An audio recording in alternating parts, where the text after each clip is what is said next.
Disclaimer. The views and opinions expressed during this program do not necessarily represent those of the FloBro show. The claims made by Dustin. Just stop being so sensitive.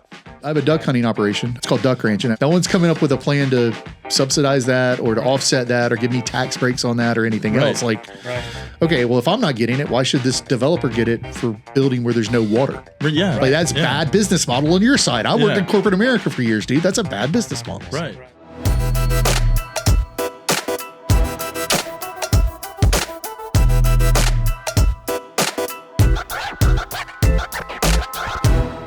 Thank you for tuning into the FloBro Show, presented by Floridian. Welcome to the FloBro Show. We've got Blake, the natural-born filmmaker, Aaron with your Florida guy. I'm JD with Floridian. We have Travis Thompson with allflorida.org. He's a conservationist, a Floridian, a dad, a duck rancher, and he helped write Amendment 2. Woo! So let's get right into talking about All Florida, Travis. What can you elaborate on this nonprofit organization you got to conserve? Yeah, Florida? so when we talk about All Florida, it's kind of the name.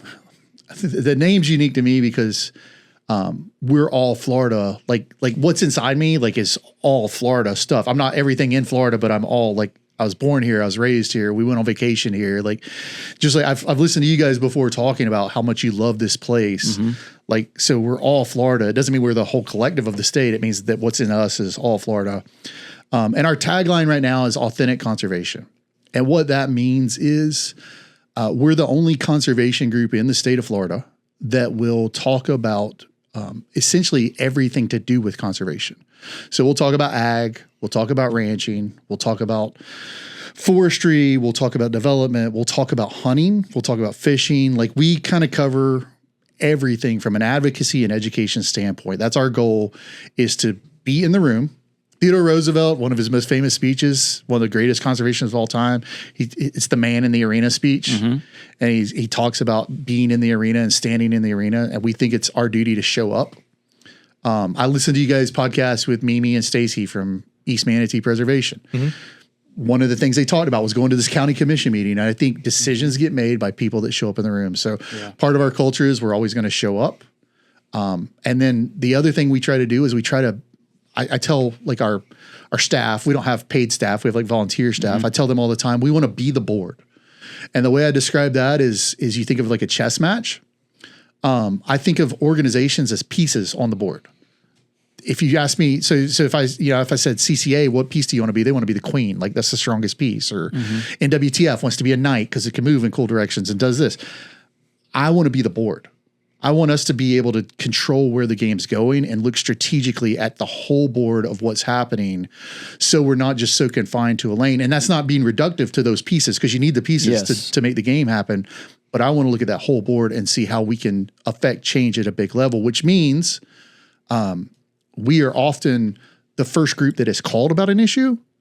We usually will pass that to a group who it's their specific lane. Mm-hmm. You call me about a redfish issue in an area, I'm going to call CCA. You call me about a land conservation issue, I'm going to call the Wildlife Corridor. I'm going to call Conservation Florida. I'm going to try to bring those groups together, but I'm also going to try to figure out a way how we can make this issue bigger than just that one piece's issue. Mm-hmm. How can we connect it to fishermen? How can we connect it to ranchers? How can we connect it to sportsmen so that we can have a stronger team that's advocating for whatever the particular issue is? So you're kind of bringing all the conservation associations as a whole together in the state of Florida and getting more than one entity to help advocate towards whatever specific issue. It's one of our major tenets is we're stronger together. How can we work together? So we did an event in Tallahassee last session where, and we're going to talk about Amendment 2 in a little while, but we wanted to thank the legislators that sponsored Amendment 2, the right to fish and hunt in Florida. And so I can't throw that event by myself. So we reached out and we actually ended up with 18 conservation organizations coming together to host this event collectively in the Capitol. We we didn't rent it out. You can reserve the 22nd floor of the Capitol building. And so all these legislators came up after work. We invited groups that weren't involved. We invited like the Wildlife Corridor. We invited DEP. We invited anyone and everyone that Florida Cattlemen's. Like we invited all these groups because we are so much stronger together. And if we can work on this stuff together and create good momentum, I've heard you guys talking about growth and how it's impacting our state. These are tools that we're going to use to make sure that our state stays our state. Yeah. Well, that's fantastic that you're doing that. I've take a look at the website here. It's definitely like you were saying before. It's a spot on website. I love it. Yeah, we're really proud of our website.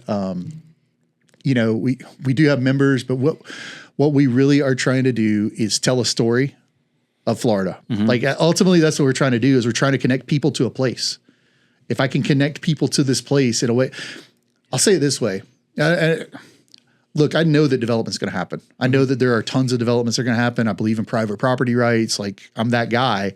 But also, if you picked up any subdivision, if you picked up Lakewood Ranch and you stuck it in Nebraska, nothing really changes. Other than the land that it was on goes back to being pasture land. What makes Florida special isn't Lakewood Ranch. What makes it special is the springs, it's the beach, it's the estuaries, you drive over the bridge right there at Fort Hamer and you look at that marsh out there and the trees in the back. Like that's the stuff that matters in this place. Yeah. And I want to make sure that as we grow as a state, we are protecting that stuff. Because when it's gone, it's gone. You're not getting it back. Yep. Yeah, no, you're not. And that's what's happening with the overdevelopment.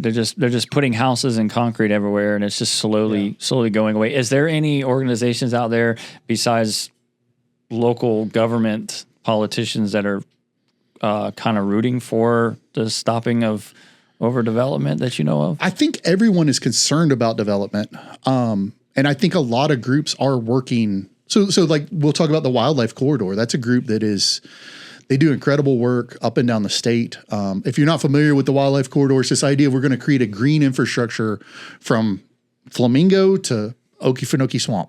So that if in theory a panther could walk from one end to the other, like he's going to have to swim across some stuff, but a theory. And it's important for wildlife because you get genetic diversity, you're able to expand populations and it ensures that they're able to travel and traverse, and there's this thread through the state. So I think the Wildlife Corridor, advocacy-wise, does a really good job of ensuring that stuff is protected. But I do think, and no matter what, this happens no matter where you're at in the world. I think when you begin to get into nonprofits, a lot of them get funding from the government. When you get funding from the government, it limits sometimes what you can or cannot say to the government. Yeah. And I'm not saying that's the case with the corridor at all. I'm just saying, like, in general, I think that's a thing that happens. And part of the reason we exist is we're able to go speak truth to power. We always do it in a respectful way because I recognize the nuance and the dance that politicians have to do. Yeah. But man, somebody's got to go stand in the room and say, I think this is a bad idea. Like, I'm sorry I'm standing up here and kind of like raining on your parade, but I think this is a bad idea. And I think we need to have another discussion about it. I think we got to continue to like beat on this a little bit. And that's one place where we've been able to kind of fill in because you need both sides. There are groups that you need working within the government to be able to, or not within it, but within the system to be able to ensure that we can do conservation easements, that we can do rural and family lands programs, that we can do all this stuff that's really good stuff that has to be done. But we also have to be able to be advocates to fight against stuff that sometimes it's real easy to justify things. Yeah. Like we live in an age now where you can justify just about anything. So you sit down with a developer, he can convince me that development needs to go there. Yeah. You sit down with an engineer, they're going to convince you that this water is going to be better when we're done than when we started. Yeah. You guys recently went through a storm down here. That was not the case.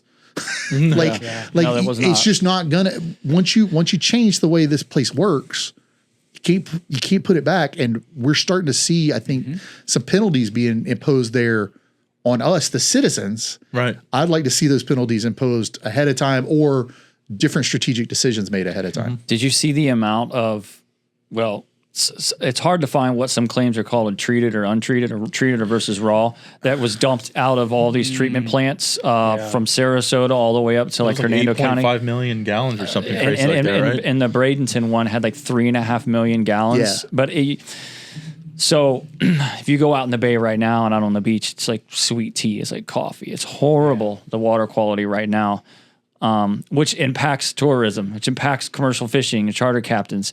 Who is advocating towards that change?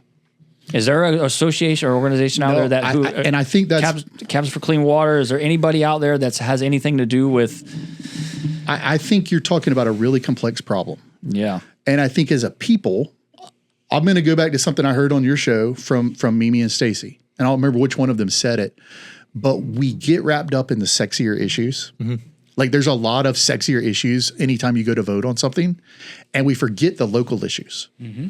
And reality, the local issues are the things that are going to affect you the most on your day-to-day stuff. This is airing after the primaries we've had in Florida, but before the primaries, I was getting in.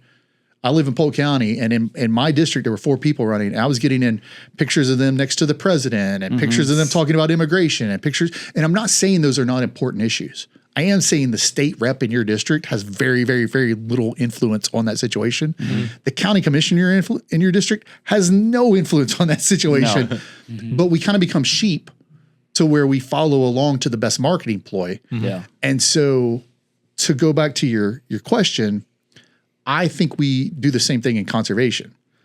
There's a lot of symptoms that we want to treat. So we react. We're all talking about sewage and wastewater right now. Why weren't we talking about it 6 months ago? Exactly. Why weren't we talking about 2 years ago? Why weren't we talking about 5 years ago? Because it's not a sexy topic. Like if you guys want to do a podcast sometime about sewage and wastewater, I can guarantee you that'll be the lowest ranked podcast you ever do. No one will listen to it, right? Yeah. They want to listen to fun stuff and happy stuff. No one wants to eat your vegetables. It's not sexy. Yeah. So to answer your question, I think there are a lot of groups working on things that address that. I think if you look, Conservancy of Southwest Florida is down here in this part of the world. Conservation Florida is kind of statewide as a land trust. There's a lot of good land trusts around the state that are working hard on easements. If you take care of land, you take care of water. Mm-hmm. That is an irreducible minimum in conservation space. We forget that the way we act in the state, that you have to take care of land. Well, no, we don't. The ag community, the ranching community, as they talked about on this show, they care about it because they have to care about the land. Like that's their living, that's their livelihood. Sportsmen, hunters and anglers, like that's why you hear a lot of chatter from fishermen around water quality and stuff. We have to care about it because it's connected to this thing we love. We've got to get more people to understand that they've got to care about it beyond just what that mailer says in your mailbox, and so that you're working on this stuff way outside, just the recency bias that we have because we just had a storm and it flooded everything. Mm-hmm. Right. So I guess it would come down to a lot of the pollution stuff that's run off and all the stuff that's in the water does come down to a local government level. I think almost everything comes down to a local government. I mean, I'm not saying Commissioner of Ag's not important or governor's not important. Like they're very important and they do a lot of stuff. The president's very important. But like local, your day-to-day life, I mean, some of you guys have kids, right? Not me. Blake does it. How much attention and deep dive did you do on your school board races? Because I mean, true confession, I've gone and voted for the name that I recognize from signs the most. Yeah. And so that's a totally different topic, but like how close attention are you paying to that?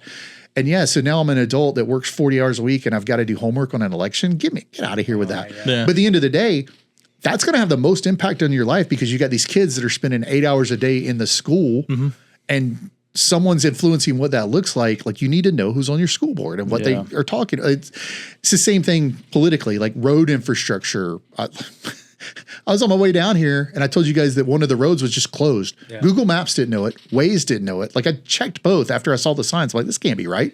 And they're like, no, you can keep going that way. You can't.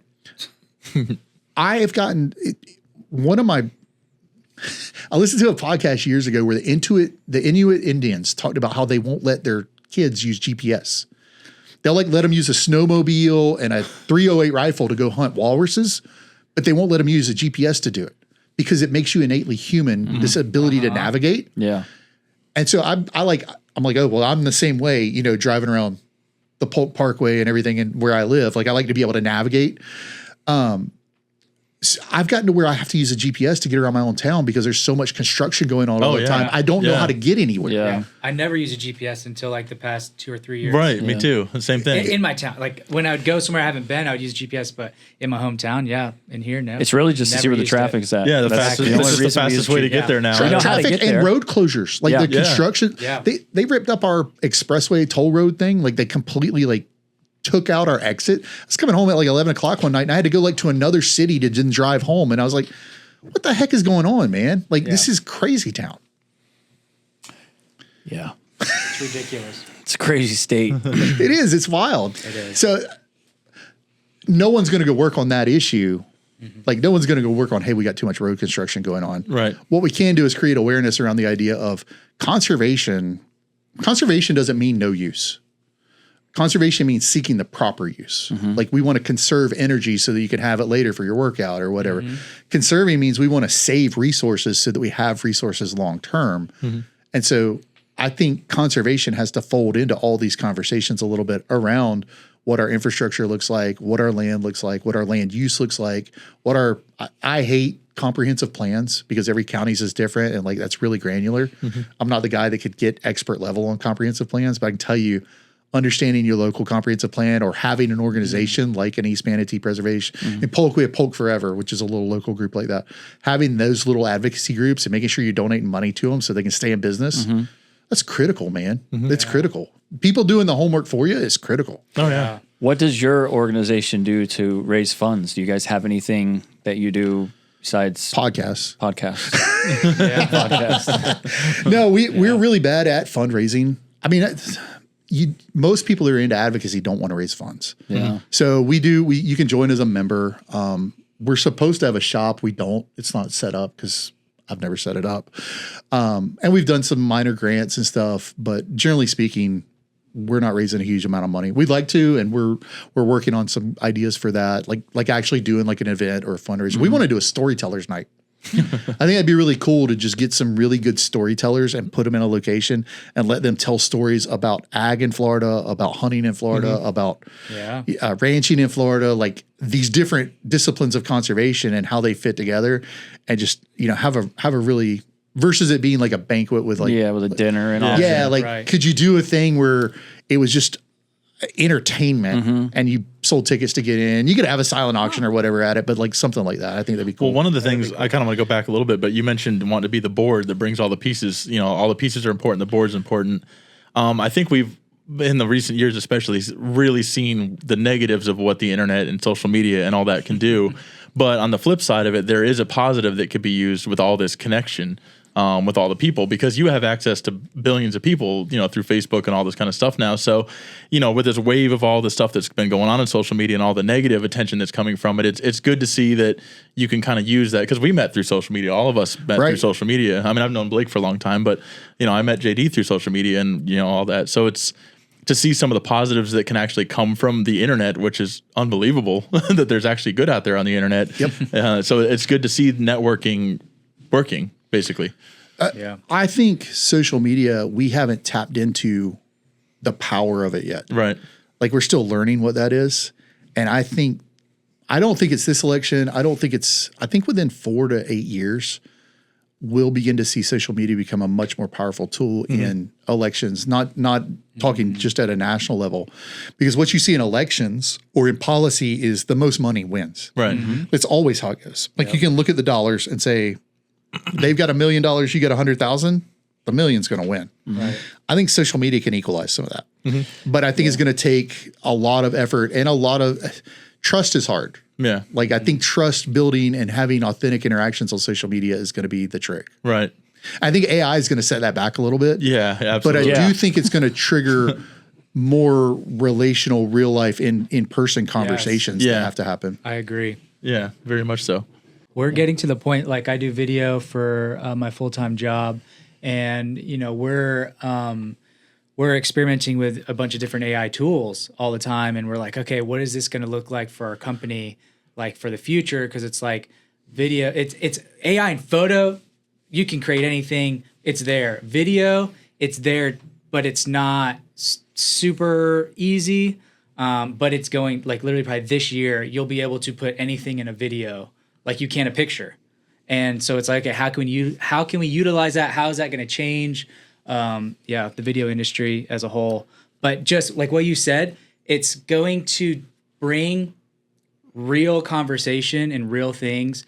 That's going to be way more popular because there's going to be so much fake stuff out there that this is going to be, what people are going to be, wanting. Well, if you think about it, like, 20, 25 years ago, this would have been like an AM radio show. Right. Yeah. That's exactly right. This is a podcast because podcasts exist because of social media, the internet, all that. We'd be on just some grainy, scrambly AM radio station talking about the same kind of stuff now. So just as technology advances, we have a reach to more people just because of the internet and technology. So, I mean, a podcast is a prime example of the future of what social media can do. One of us were talking beforehand, and somebody mentioned we posted on Facebook, but we hate it. Yeah. Like, I always say we only look at the evils of social media.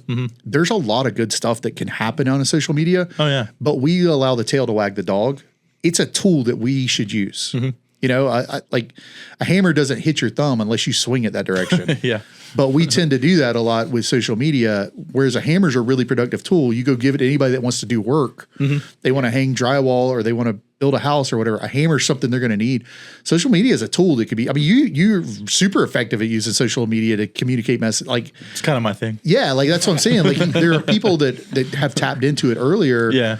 I think I don't like to throw the baby out with the bathwater. Right. I think it's too valuable and too important of a thing that we're going to have long term. Yeah. So let's figure out how to use it and be effective with it. Yeah, one thing right now, it's like after the first 24 hours, the comment section is like a no-fly zone. Yeah. I noticed like with the follower, you get your actual followers come through the first day or so. After that, it's just kind of like the stuff that comes out of these There's people. no long-term run. Yeah. I know. It's just unbelievable to see. But then it's like, for example, when I got my 9-month AA coin. I'm sober 9 months, or I'm coming up on 11 months now. But I posted a picture of my AA coin, and within the first hour, I had like 2,500 comments, and I was like almost scared to go in there. But then I was just sitting at home, I scrolled through the comments, not one negative comment, and I was like, holy cow! It was the first time ever in the 3 years I've been doing this social media stuff that everything was positive, and it was so crazy. It was mind blowing to me because I'm so used to 80% just hate in the comment, and to post something like that and have nothing but positivity coming at me, like literally, like it had me like in tears almost. It was like, well, actually, it really did, and I couldn't believe that side of the internet existed. I'm like, there still is positive out there, and there is a chance to use this internet for good, and the exposure and all that, and the connection with people, I guess would be a better word than exposure, but yeah, it's cool to see that there is positivity out there. Yeah. I'm a science and data guy. Like, as a conservation advocate, as a wildlife guy, I'm a science and data guy. But I like the idea of believing in magic. Like, I like the idea of there's stuff that we just can't explain. And within that context, I like to believe there's more good people than bad. Right. Like, by and large, like, most people are intrinsically good. Yeah. And so, like, you hear stuff like that, and it's like, heck yeah, let's roll with that. Well, it's funny too, because like I grew up in church, and I'm a Christian. I grew up Christian or whatever, and people like to mock that or whatever, and they're like, well, what if you're wrong? I'm like, well, I'd rather go through life believing in something and then find out there's nothing than kind of go through life believing there's nothing and find out there's something. It's almost like that, kind of like that magical side of things. It's like, I'd rather, if you believe in, Tinkerbell flying around granting wishes, or I don't know what Tinkerbell does, but anyway, like it's like if you believe in magic, it's like you go through life a little bit happier believing in something, whatever it may be. I'm not saying that my religion's the only one, but if you believe in something, whatever it may be, I feel like you kind of have more of a purpose in life rather than just like, I don't believe in anything. This life is pointless. Like, let's just die and everything's black and it's the end or whatever. It's the need it and not have it instead of have it and not need it. Yeah. I listened to a book recently by a guy named Will Guidara. It's called Unreasonable Hospitality. And I listened to the audiobook of it, and he talks about creating these moments in a restaurant. Anyway, he's like, you have to leave room for creating delight with people, and how we create the magic to do that. And I'm like, how do I apply that to conservation? Like, how do I apply that to the world I live in? And I think it's really easy to get wrapped around the data of how many people moved to Florida, our water quality woes. Is there any way to undo this? And so I was also raised in like a Southern Baptist church. Like, we went to church to watch the pastor wash windows on Thursday nights. Like we were there in our pew no matter what. And I think one of the biggest takeaways I had from that was the idea of faith and like the idea of believing in something. And so even as an adult, like working in conservation, I just believe we can be better than this. What's the evidence of that, Travis? Humans, people, like I just got faith in people, and I got faith in Florida, and I got faith in that stuff's going to get better. And how's it going to happen? I don't know. Well, we're like just we going to keep talked- working on it. Yeah. Like we talked about with Don't Mimi give up. Like with Mimi and Stacy, we talked about after the storm happens, that unity comes out. It's Oh, like the people absolutely. become human yeah. again, and they care about each other, and that instinctive nature to want to help each other comes out, and all the politics and everything goes out the window for a short time after a storm. And same thing happened back, 9/11, everybody was American and patriotic. And it's like, you see after a catastrophe, you see everybody come together, and it's sad to see that it fades, but it just goes to show that our human nature is to take care of other humans in community and things like that. So it's in all of us. It's just we get so wrapped up in the other stuff that we forget about it until something big happens. If you'll believe that big stuff will happen, I think it will happen. Like, I think there's a lot of truth to that. People can sense that stuff, and like caring should be cool.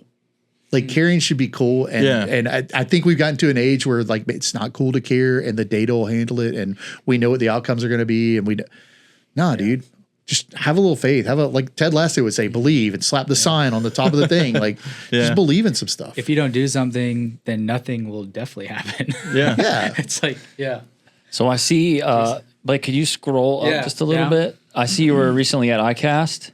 Oh yeah. So you guys had a booth there? All Florida had a booth there. Yep.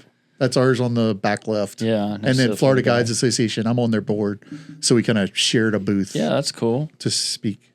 So you got we looked into going there with the flags, and we decided to maybe wait another year or so to go there as a brand, because our brand is obviously specific to Florida. You got vendors and everybody from all across going there. So we're like, let's just play it out. We looked in. I think you got to be a part of the ASA. Yeah. So American Sportfish Association, Yeah. most people don't know who that is. Yeah. That's the industry brand of fishing. That's the recreational side of the fishing industry. All Florida is a member of ASA. And I will tell you that their policy people in Florida, so Southeast policy person is Martha Gaias, and their policy guy in Florida is Gary Jennings. They are two of the most genuine, respected, I would say friends that I have. They're not just colleagues. Like, I value those people implicitly. ASA is an incredible organization. So I'm a member of it we're a member of it because we believe in what they do and how they advocate. And I mean, they're first in the trenches on a lot of fights that anglers don't know about. And you as an angler can't go join them. You as a business can. But man, they are an incredible organization. Like, they do a lot of work. They're working on shark stuff at a national level. Like, they are in the trenches every day, working hard. Yeah, Good we, organization. Yeah, we almost pulled the trigger on it, and then I was thinking, I talked to a few other people that have gone and been vendors there. Like, there's some art there, but it's more like, it's may not be something we would fit in right away at, but eventually we're definitely gonna do the outdoor expo next year. We're definitely gonna do that. So for me at ICAST, this is the first year we did a booth. And we've worked so hard on conservation policy for so long. Like, I've been doing conservation policy for probably 6 or 7 years now. I did it when I did the Cast and Blast podcast, and then I've done it under All Florida, and I do it on the Duck Ranchin side, and I do it just across the board. Like, conservation policy is really kind of in my guts.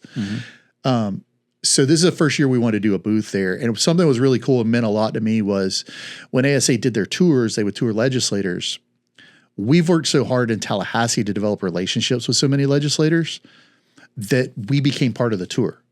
So every legislator that came around the show ended up coming by our booth. And there was a number of, if you went back, go back. That was Lauren Mello in that picture. Lauren Mello is who sponsored the Right to Fish and Hunt bill for us in the state house. She's been a tremendous champion for sportsmen in the state of Florida. She's little, but she's a fireball. Yeah.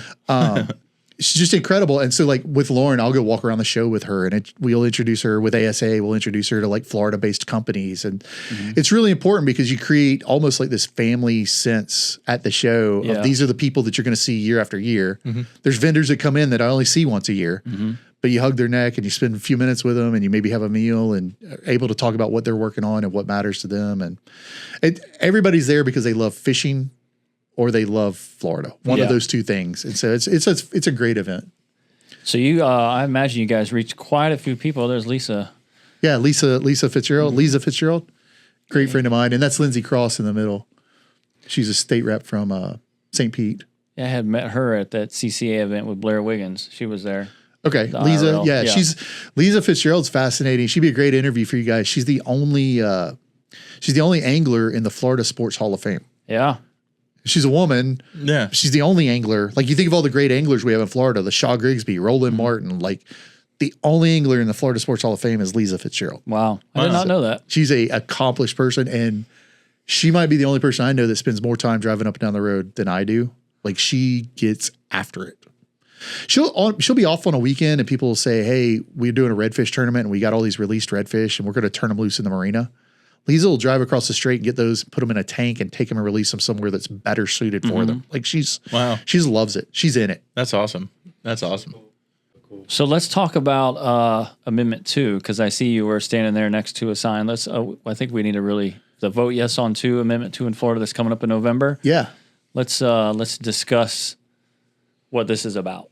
Yeah. So, about, I guess it was not this past legislative session, but the session before, I got a phone call from a couple of folks and they said, hey, what do you think about a right to fish and hunt in Florida, a constitutional right to fish and hunt in Florida? And I am more than anything else a conservationist. Like that's first and foremost how I entered the conversation is what's good for conservation in my state. And, I've run across a need for a constitutional amendment for a right to fish and hunt several times over the last 7-8 years. And I was like, oh, absolutely. We need to do that, but it's going to take like a gargantuan effort. And they're like, no, we've got this lady and she's going to get it done. And so that was Lauren Mello. And so they're like, can you start making phone calls? I told you guys off air earlier, like one of the things I'm good at is team building, like networking. Like that's kind of like my gift. And so my friend Mike Elfenbein, that's him in the picture right there. My friend Mike Elfenbein was the first person to call me. Looks like Dylan Hubbard right there on the right. And Dylan Hubbard from Hubbard's Marina. He was one of my first 3 or 4 phone calls after that. We started building out this team and we just started going and collecting people to say, hey, what do you think of this? Can you support this? And we went to Tallahassee a number of times and spoke in front of the legislature and got a sponsor in the Senate. That was Senator Jason Brodeur, who also sponsored the wildlife corridor a few years earlier. And they ran it through legislation. There's a couple of ways you can get something on a ballot in Florida. You can do it through a constitutional review. You can do it by collecting signatures at the mall, or you can do it through getting the legislature to pass it. And I think the most powerful part of that story is, so in that picture that you got up, I don't know if the listeners can see it or not, but like there's 3 people there. One of them is Lindsey Cross. Lindsey's a Democrat from St. Pete. Lauren Mello was the bill sponsor. Lindsey jumped on early on as a co-sponsor. So we had bipartisan support and we ended up, I think, with 22 sponsors in the House and Senate. 3 or 4 of them were Democrats. Wow. Which, when you look at the makeup of our house, like we've got a super majority in both. Right. But it meant a lot to me that we had this bipartisan support because hunting and angling should not be nothing in conservation should be partisan. No. Like nothing in conservation should be partisan. Ag should not be partisan. Ranching should not be partisan. Hunting and angling should not be partisan. And so it meant a lot to me that we had like bipartisan support for this. It passed the House and the Senate combined 154-1. Wow. So you want to talk about bipartisan stuff, like that's as good as it gets, I think. And the one, she was a protest vote. She said, I don't have an issue with hunting, fishing, the right to fish and hunt. I forget what it was, but she had something else that she wanted to talk about. And basically it was almost brilliant by her because she got spotlight for a day to talk about something else. So anyway, we got it passed through. That meant it's going to be on the ballot this fall. So November 5th, people will be able to go to the polls and vote to decide if we need a constitutional right to fish and hunt. I believe we do, but that's kind of like the question I get a lot is, do we need that? Yeah. So I actually did a little bit of reading around on the internet last night, and I came across a couple articles that I wanted to mention some lines from. Come on. I wanted to see what you had to say on this. So let's see. This one says, I can tell you that every word matters in a proposed amendment. That's why another section of this proposal is scary. It proclaims this right to hunt and fish includes the use of traditional methods shall be preserved forever. What does this mean? To me, it clearly means return to steel jaw traps, spears, spearfishing, gill nets, and other inhumane means of hunting and fishing. Yeah, so that's an interesting take. It's wrong. but it's an interesting take. Yeah, Like it's a very flawed take. So the language that was used, there's a couple of magic phrases in that language in the ballot. One of them is traditional methods. And by the way, the entire amendment's 2 sentences. It's like hunting. I can't. I'm not reading it. So it's like something like hunting, fishing, and the taking of fish and game shall be the preferred method of managing wildlife in the state of. Using traditional methods shall be the preferred method for managing wildlife in the state of Florida. This does not remove the authority of FWC. Yeah. The end. Like that's pretty close to what the entire thing says.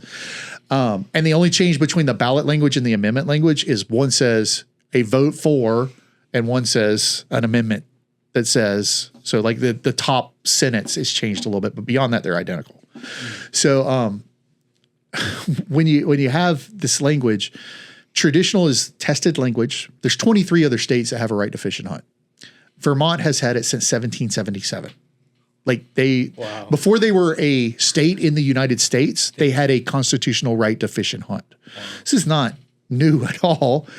But when you think back, like their forefathers had the foresight to say, we do need to protect this long term. When Florida was formed 1845, like, can you imagine being in Florida and writing a constitution? Like, do we need to protect fishing and hunting? Absolutely not. Like, that's not, where's that going to go? Right.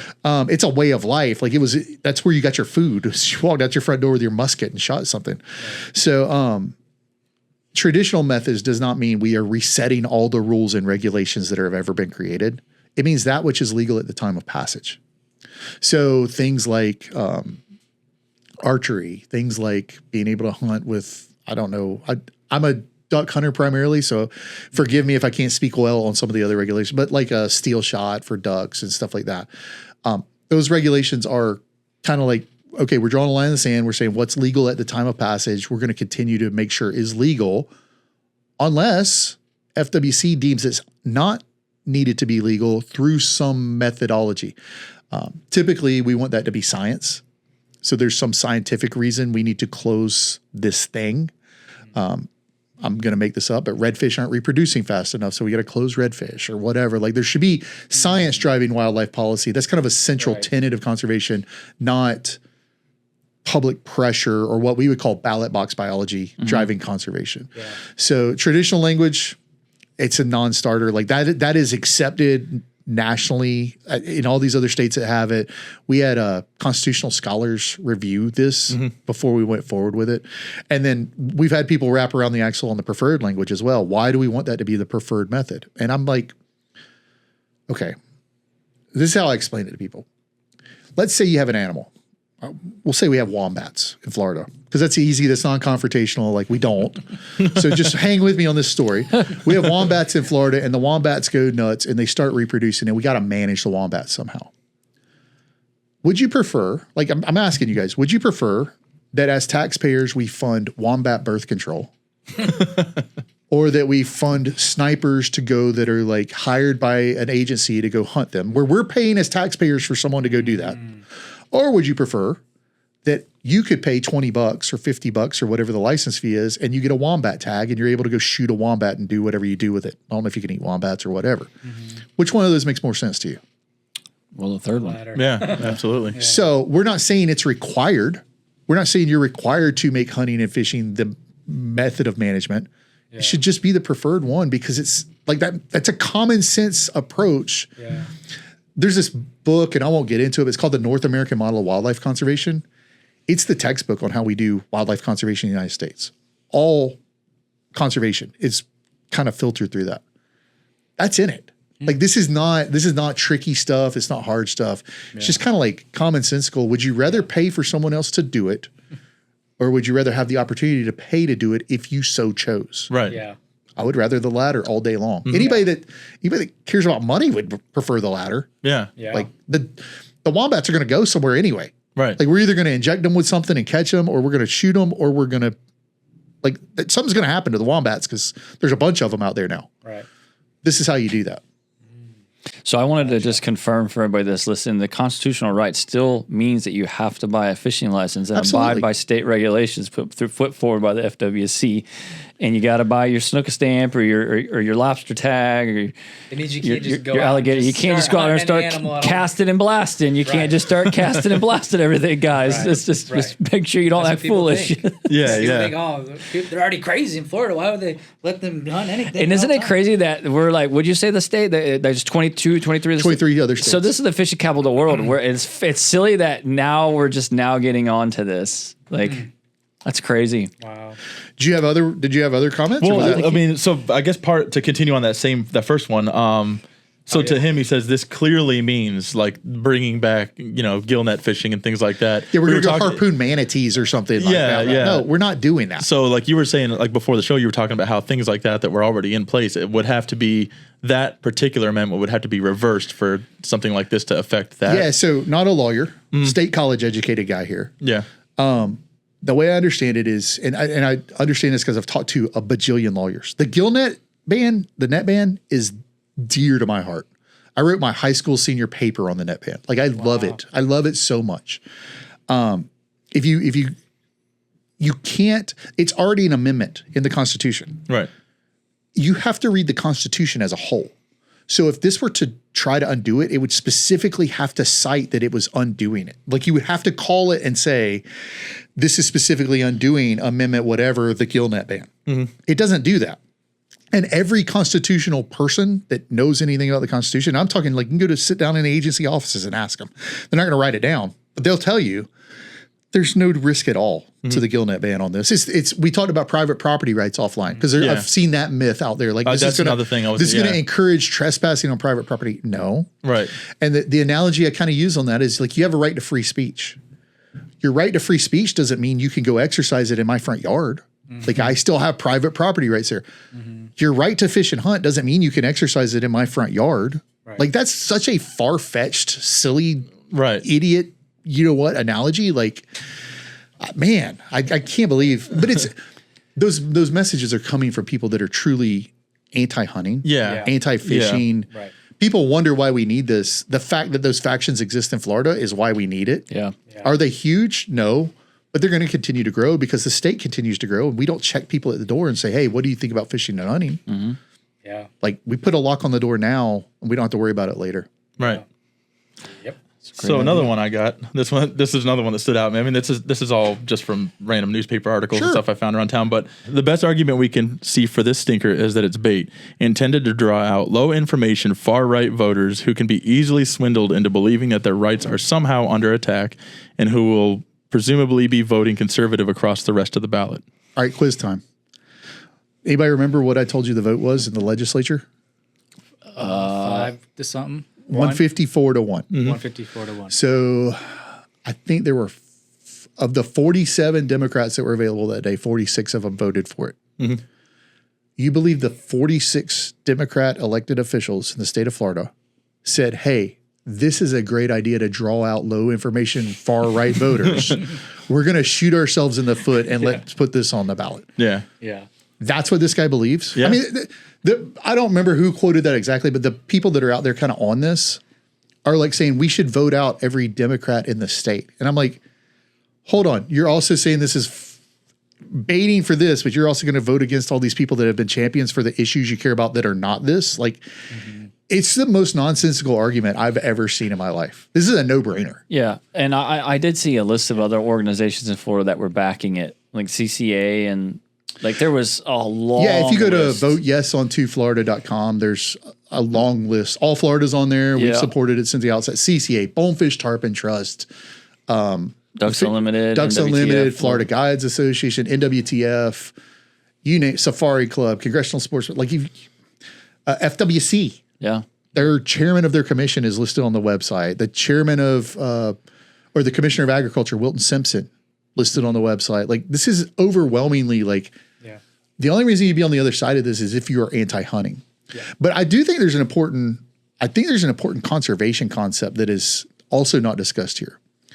So, and forgive me, this is a little bit of like eat your vegetables type stuff, but when you buy, you guys, I know that you guys have fished. I know that you guys have done some hunting stuff. I don't know how much you hunt or fish or anything else anymore because you're like me. You probably don't have that much time for it. You're busy. Not much anymore. But when you buy your hunting license, like you understand the idea of there's dollars that come back for conservation. So some of those dollars are federal dollars that come back to the state for conservation.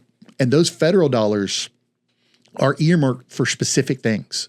Some cases they're used to acquire habitat. Some cases they're used for youth programs.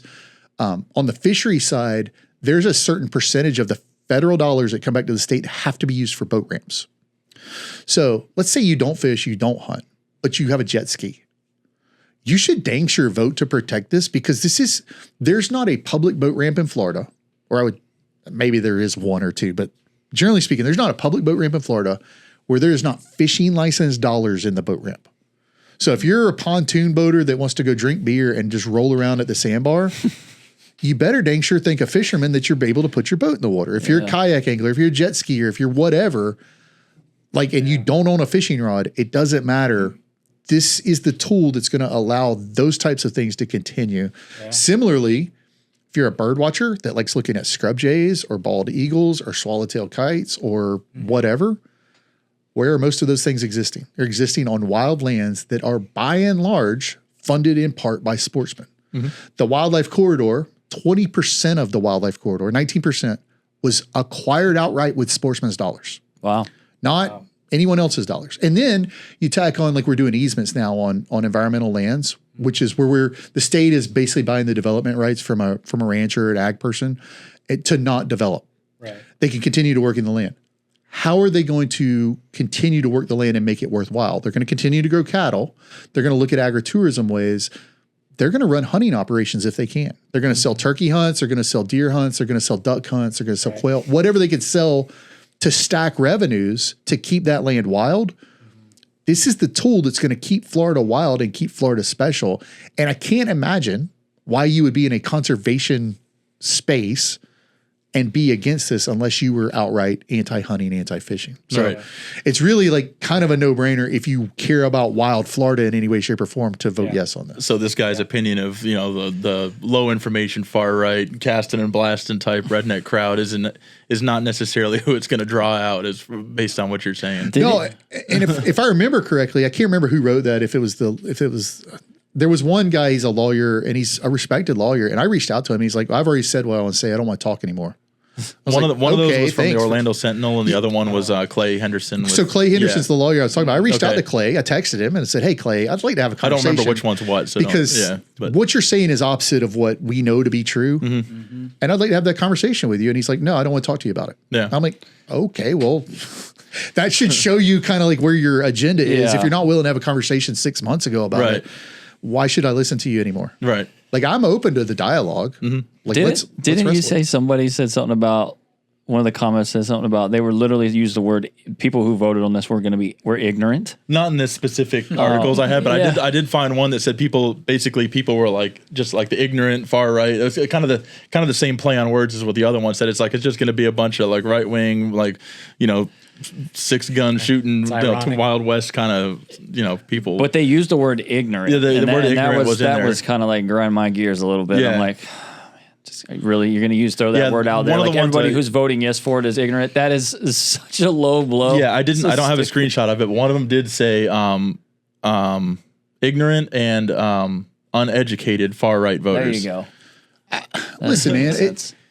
And I'm sorry, Blake, you're going to have to edit this out, but I am so sick because we are whole ass people. Like we are complex. Stop trying to put me in. Like I am registered as, it's no secret, I'm registered as a Republican in the state of Florida. But that doesn't mean I align with the Republican Party on 100% of issues. Like I am my own person that when I go and color in bubbles or when I have thoughts about things, they are what come from me and inside me. Just like you have different things and you have different things. Like stop trying to put me in a box and label me as something because of what one card says. Get out of here with that shit, man. Yeah. No, thank you. That's the funniest thing to me is because same thing. I'm a registered Republican. I grew up that way, and I'm sure people are going to hate on me for saying that on a microphone. But my opinion of it is like we were before the show about free, like the right to free speech and all that. So everyone's like, I want, Bibles in school, prayer in school, pledge of allegiance, but then I don't want these books, or I don't want, the other stuff in there, whatever. But I'm like, if you want free speech, that includes both sides of it. It cuts both ways. And that's what I'm saying. Like, I'm a complex person that can have a lot of dialogue with you. Right. I don't want to get into it, but there's other amendments on there that we can have a lot of conversations around that I think I'm not as binary as you may think I am on that other stuff. Mm-hmm. And yeah, you're trying to paint this thing as very partisan. Right. And it's not even coming from the Democratic Party or anything. It's coming from one small faction out there that's just so anti-hunting, anti-fishing, so animal rights activist-y that they can't get past it. And so, man, I'm sorry. I'm sorry that bothers you so much, but I also think the disinformation is such a low character behavior. I don't know why anybody would want to give you the time of day, because like I can show you the text, like where I've interacted with some of those people and said, hey, can we have a call? Can we talk about, like, we don't have to agree, but like, I'm a people person. I believe in connecting people. Yeah. No, I don't want to talk to you. Well, that's like JD said in and I think it was the same podcast with Mimi and Stacey too, is like people fall for that line drawn in the sand. You got to pick this side or that side. And, years back I picked a side or whatever. And it was like, I got caught up in a lot of the hype and all that stuff. And looking back now, I could see the stupidity on both sides of the equation. You got the far one side, you got the far the other side, and they're both just spewing out this crazy stuff. And it's like the common goal would be, let's meet in the middle and figure out how we can actually fix all these problems. Right. And, with everything, you get the good and the bad, whether it's free speech, whatever it is, you get both sides of it. You can't claim you want free speech on this side, but then you're not going to allow the other side to, like, prime examples like comedians and stuff on Netflix or whatever. Yep. If you're offended by this comedian, you want to get him canceled, but I like this guy, so I want his stuff promoted. That's not how free speech works. No. If you want free speech, it's all free. They're both there. You just don't have to like his stuff. It doesn't mean you have to get offended. You don't have to write a blog about his stand-up special. I just turn it off. If I don't like a guy, I turn it off. I go watch somebody else or whatever. But it's come to the point now where it's like, I have feelings. I have an emotion. I want that canceled. But then I want mine to do good and all that. And it's like, well, somebody else feels the complete opposite. Yeah. And they want your stuff canceled. And it's like, it's just unbelievable that if we disagree with something, we just want the other side completely eliminated instead of just like disagreeing like normal people. Like, oh, I don't agree with that. Let's move on with life. It's like it becomes people's mission to almost cancel the other side, and that's where it's just foolish and it's gotten out of control. That's what's happened with this amendment too. Is like they want to cancel this because they're uncomfortable with hunting or they're uncomfortable with fishing, right? Yeah. But what they also don't see is, I guarantee if you sat down with those people, because I have met with some of them and know them. Like, because you run into them at commission meetings or whatever. Right. They care deeply about wild Florida. And they have such a confirmation bias or a target fixation on, I have to protect every deer, I have to protect every alligator or whatever, that they can't see that some of those deer dying, some of those alligators dying, some of those fish dying is going to lead to more protections and more habitat for the things that they care about. Right. Because they're so target fixated on me carrying a gun and wearing camo. Mm-hmm. Yeah. And they can't get past that, and they're going to fly into the side of the mountain. Like they really are. I believe in a big tent and having a lot of conversations and wrestling with people you don't disagree with, but they cannot get past that target fixation on this thing that is. There's 5 tools of conservation. Like, these were written 120 years ago: the plow, the cow, the axe, the match, and the gun. Those have largely gone unchanged. Mm-hmm. You could argue that herbicide has made an entrance into some of that spot in lieu of fire. Like, it's used sometimes for management like that. And you could argue that fishing has entered the lexicon a little bit from on the consumptive side, the gun side. But those tools exist the same way they did when Aldo Leopold wrote them in 1936 or something. We talk all the time in Florida, and those same groups, those same people would say, oh, we're supportive of agriculture, we're supportive of ranching. I love ranching. I love it with all of my heart, soul, and mind. Mm-hmm. A cowboy, a cattle rancher is raising a calf to die. Mm-hmm. Yeah. Like, let's not sugarcoat that, right? Like, at the end of the day, they're going to, now they don't show you that picture. They show you the pictures of baby calves running around and then they don't show you the picture. They put them on a truck and they ship them to somewhere and they get fed. And I'm all for all this because I like steak. Mm-hmm. And I'm all for it because I think ranchers are one of the most important conservation heroes in the state of Florida. But they're raising an animal to die. Mm-hmm. Yeah. What's a hunter doing? He's protecting habitat so that an animal could conceivably be used for food. Mm-hmm. It's the same exact thing. One we celebrate, one we decry, And I'm talking about the same people who have written these articles would say, oh my gosh, the wildlife corridor is incredible and we're doing easements and this, that, and the other. Well, wait a second, dude. Like, I've been there and I'd love it, but they're raising an animal to die. That's exactly what I'm trying to do. And arguably, a deer's living a wild life, able to wander around the forest. You got to go find him, pin him, figure out where he's at and ambush him and shoot him. The deer wins that fight a lot of the times. Like the deer does not get shot a lot of the times. Cow loses every time. That calf's going to lose every time. And again, I am as pro ag, pro ranching as you will find. I don't want to sound like this is putting that down. I'm just saying when you put it in perspective, this is not dicey ground that I'm on at all. Like, we should protect the right to fish and hunt. I also believe we should protect the right to ranch. Right. I am Mimi said it on that because I was shocked. She's talking about food security. Yeah. I think food security is national security. Oh, yeah. The ability to raise our food, and ranching is critically important, not just from a conservation standpoint, not just from a water quality standpoint, not just from a land protection standpoint, but also from a food, like that's ultimately what it's there for, is like, we're going to put beef on our tables. Like, look, for example, look what happens the day or two before a storm. Look what happens to food. Food's gone. People freak out. They buy all the food. You can't get food. So like, if people want to argue this whole thing about like, you know, we just go to the grocery store and buy meat. We can go to the grocery store and buy our food. It's kind of like, okay, but what if you can't? Like, what if you can't one day? You know, you got to be able to have your own food supply. You got to have these things. It is national security because every time a hurricane comes, you can't get, I had a hard time finding hot dog buns. Stupid stuff. But it's like these things happen. And it's like during that global flu thing that happened, the same thing happened. People hoarded all this stuff that they didn't need. Toilet paper. Right. What's Remember that? toilet paper? Why Doesn't toilet make no paper? sense. I don't remember that being a symptom of. I don't that. either, but anyway, but everyone freaked out and you couldn't find it. I know. It's true. Are you guys familiar with Florida Farm Finder?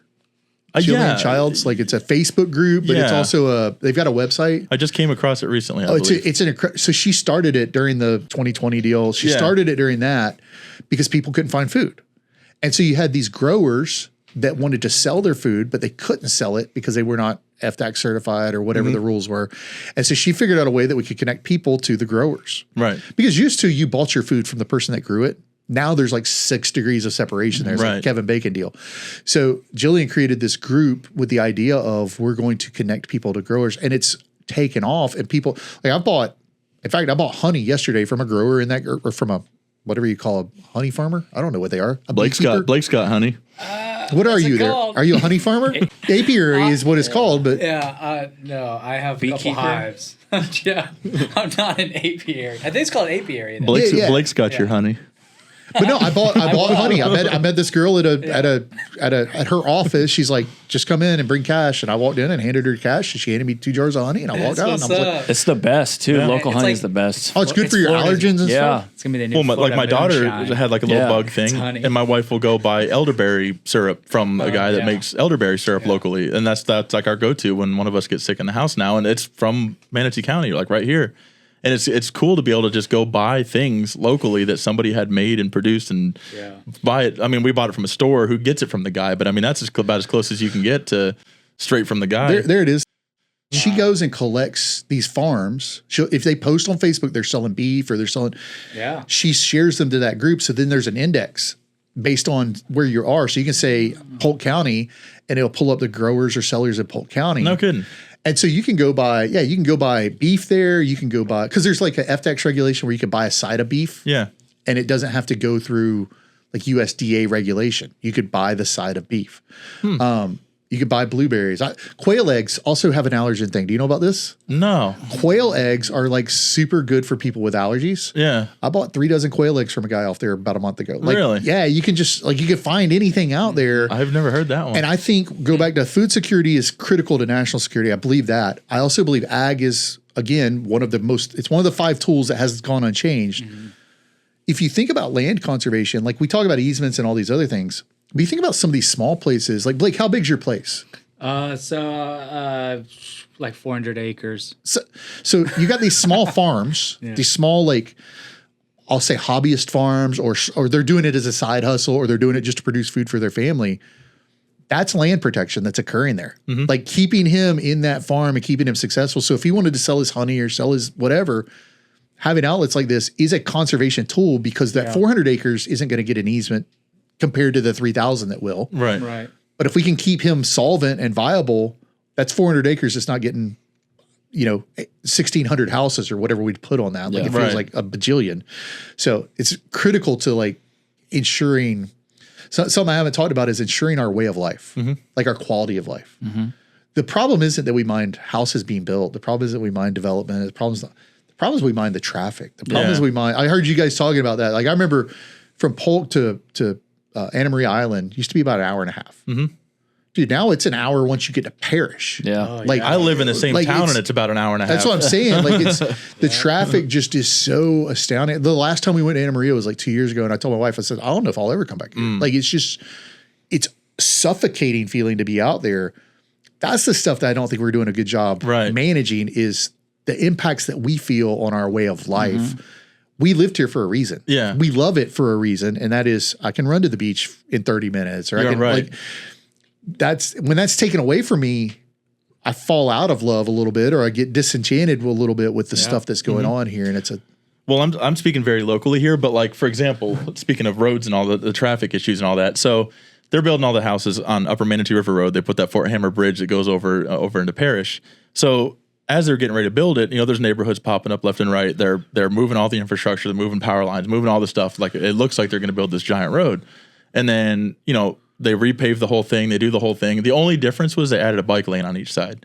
So you added thousands of houses and no capacity, and they literally moved all the infrastructure and everything. And we're like, man, they're going to make it a 4-lane road. Lakewood Ranch Boulevard is going to continue as 4 lanes or whatever all the way across the bridge or whatever. And it's like, and then they tore it up for like a year or 2 years, something like that, something crazy. It was just under construction, torn up. And the end result was we got a bike lane on each side. Yeah. It was like, but then the traffic backs up for miles on certain days because as soon as the interstate backs up, that road becomes the next road. Right. And they didn't do anything to accommodate for that. And all the new people and Parrish exploding the way it is. And it's like, that was your solution. Like now bicyclists can safely ride past all the parked cars and traffic. Right. You've made it more efficient for me to move. Yeah. And that's a very big Manatee County thing. It's like houses first, roads eventually, like cart later before on. the horse. Have you looked at Mimi and Stacy mentioned 1,000 Friends of Florida? I think they're a fascinating group. They really do. They show up. Yeah, I follow them. They really work on like planning, like urban planning, sprawl. They're really good. Right. So she mentioned the 2070 plan. Where you can go look at like their graphics for 2070, but they have a graphic, and I can text it to you guys. I have it on my phone, but it's a graphic that shows the availability of water per county. So I live in Polk County. Just FYI, Polk County is the fastest growing country in the nation.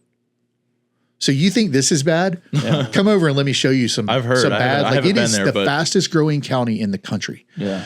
So, and if you watch, it's always a county in Florida, and it'll change every year or 3 because eventually we're going to build out everything we can. And then it'll move to Highlands or Hardy or wherever. Like it'll just shift to what the fastest growing is because that's where the land race will move. Yeah. But when you look at the water, we are out of water for the population we have as of 2018. There's not enough water in Polk County for the population we have in 2018. We're the fastest growing county in the country in 2024. We have like 15,000 active building permits right now. Where do they think the water is going to come from? So they built this deep injection well to pull water out from the deep aquifer and like desalinization or whatever. They're going to pass that off to the taxpayers. And I'm like, no, thank you. Like I would pass that off to the developers or whoever's building their subdivision. Right. Well, that's not fair. Why? Like that they don't have a good business model if that's the case. Like, is that good Republican language? I don't know. I don't care. Right. Like stop trying to make me pay for you to impact my quality of life. Because you're going to put 10,000 homes here and then it's going to slow down. It's going to take me 25 minutes to drive across town. It's going to take me 30 minutes to drive across town. Like you're going to continue to impact the things that matter to me. Yeah. So stop it. Well, I'm 39 years old. I've lived like literally on the same road, like State Road 70. Like I've lived on that area my whole life, in same county, same town. I was here long before all that. Like I owned my house before a lot of these neighborhoods existed. My property taxes have doubled. All my insurance has doubled. All this stuff is happening that I didn't choose. I'm like, I was here before all this. And so to try to pass all those bills down to the people who are already here is kind of like you said, I mean, I don't know what language I'm speaking now, but it's frustrating to be like, I bought my house at a certain price. I'm paying a mortgage on it. It's fixed rate. Everything's fixed except for all the variables like the taxes, the insurance, all this stuff that I can't control. That's exploding because of something that I have no control over or say over. And that's what's kind of gets frustrating about the whole thing. The government's not going to step in and subsidize JD selling more signs. Right. Right? Like they're not like, you're not getting a bailout. You're not getting some offset that says, oh, we're going to take $7 from every taxpayer that moves in and give it to you so you can keep your sign business going. Yeah. Right. Like you're not getting that benefit. No. So why are we doing that on the growth side? And I'm not saying we don't need growth economically. I'm not saying we don't need, like, we all benefit from that. Right. At the same time, there's some really smart people in the state, way smarter than any of us. And there's some really smart people in Tallahassee. Why can't we sit down and solve this problem? Like, why can't we roll up our sleeves and figure out how to do this better? Yeah. Right. Because what we're doing now ain't working. Right. It just seems like everything trickles down to the taxpayer, and all these developers' pockets are getting lined while we're all paying the bills, and that's what's the most frustrating thing to me about the whole thing. I have a duck hunting operation. It's called Duck Ranchin. I have a duck hunting operation. No one's coming up with a plan to subsidize that or to offset that or give me tax breaks on that or anything else. Like, okay, well, if I'm not getting it, why should this developer get it for building where there's no water? Yeah. Like that's bad business model on your side. I worked in corporate America for years, dude. That's a bad business model. Right. Right. Do you want to win one of my handmade Florida flags?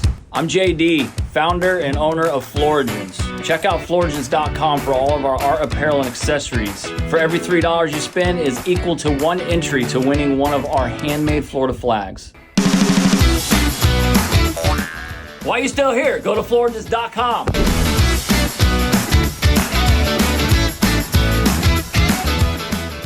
Let's talk about your duck hunting operation. Yeah. Give us some info about it. Yeah. So a few years ago, I used to be a fishing guide. So that's one of you got your license, right? Okay. Back 25 years ago. Yeah. So in 2005, I got my captain's license. I'm going to be a fishing guide.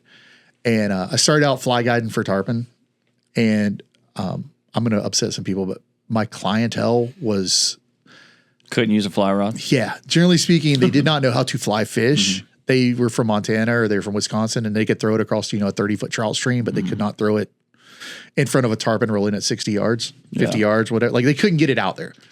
And then they would trout set every time one did eat, because a tarpon eating a fly is like a miracle. It's just a miracle every time it happens to me. It's fascinating that a tarpon in the water would eat something that's this big and you catch it. So I got out of that. I went back into like inshore guiding, snook, trout, reds. I did that for a long time. I was working in corporate America, so I had like a bivocational thing going. And then I went kind of full time into fishing guiding, and I've always duck hunted. I grew up, my family hunted or fished for whatever. That's where we went on vacation. We went to Little Gasparilla Island. In the summer, in the winter, we went to deer camp in Citrus, like on public land. Like we always were in the woods, and we were always in Florida. So I started to notice no one was guiding for hunting, and a lot of people went to duck hunt. That's when the Duck Dynasty thing kind of came out. Oh, yeah. People were talking about it all the time, and they're like, "Do you duck hunt?" I'm like, "Yeah, absolutely. I'd love to go." So I came up with this way I could take people duck hunting. So I bought a boat and started running duck hunting charters. And I was doing the Cast and Blast podcast back that time, and I started complaining about easement dollars, because I was like, "Hey, we're paying these ranchers easement dollars, and I'm going to make this up. The land's worth $10,000 an acre. We pay you $3,000 an acre for your development rights. That's taxpayer money, and I don't get to access it. Like, so I get that the land's conserved, I get the land's protected, but as a taxpayer, like I should be able to have some level of access to hunt or fish or something there." Now I recognize that breaks like private property rights ideals and everything else, but I said something like that on the podcast. And so a rancher reached out to me. His name is Matt Pierce, and he was the president of Florida Cattlemen's Association. And he's like, "Can we have a conversation about that?" I was like, "Absolutely." So we sat down and we talked. And one of the first things he pitched was like, "Why don't we go advocate in Tallahassee to change the dollar payment?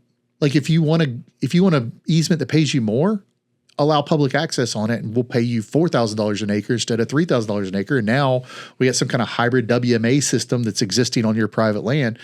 We didn't get much traction with that. That's not dead, but we didn't get much traction with it. But he said, "And would you be interested in putting together a hunting operation on my properties?" And I'm like, "Heck yeah." So I'll always, like, that was one of those turning point moments in my life, because this guy didn't have to reach out to me. He didn't have to buy me lunch that day. And he's become like, he's one of the best friends you could have on the planet. Matt is like, he's just a good guy. If he owns it, you can use it. Like he's like, "Treat this place like it's yours. Here's your key." And so we started Duck Ranchin. And the idea behind it was, there's plenty of leases out there. People in hunting, if you're not a hunter, plenty of people go lease land. And just like everything else in Florida, that's skyrocketed. Like the cost for a lease has gotten very expensive in this state. And so I've said it a couple times, I'm a conservationist first. Duck hunters are one of the most serious conservationists out there because we also buy a federal duck stamp. Mm-hmm. That $25 by law, 98% of it has to go to acquire land. So all of the National Wildlife Refuge system was acquired with duck stamp dollars, or the vast majority of it was acquired with duck stamp dollars. It's a huge conservation tool. Duck stamp numbers or duck hunter numbers in Florida are plummeting. We're down to like 13,500, something like that. So I told Matt, I was like, yeah, we can do something like this. We can make it profitable, but we're going to have to figure out a way that we can make it affordable. Like the dad that wants to take his son on Saturday mornings has got to be able to come hunt there.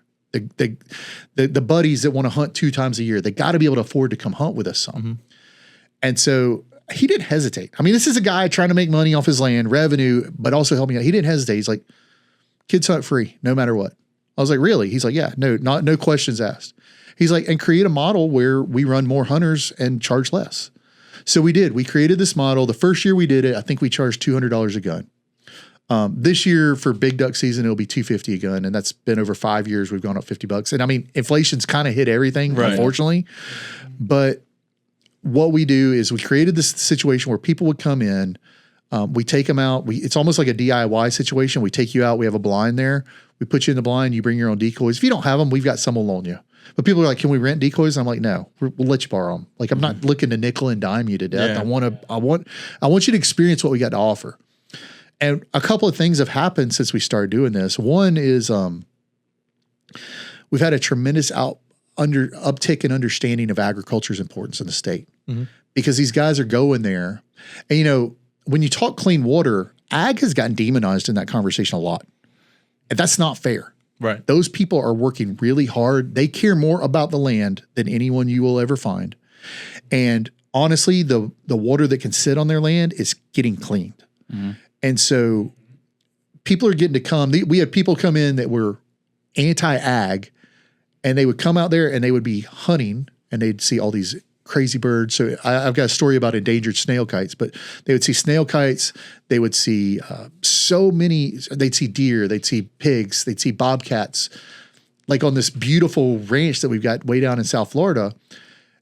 And it kind of blew up. It kind of created a community around a thing. That's what a podcast does, is like when I learned that with a podcast, you create an online community almost. Yeah. We began to see this community develop out of Duck Ranchin to where people came. We don't allow alcohol while you're hunting. Mm-hmm. That's rule. Yeah, that's illegal, and it's just a recipe for disaster. Yeah. Right. But people began to come and hunt. But when they're done, the guns are up. I don't care if you want to crack a beer or whatever you want to do.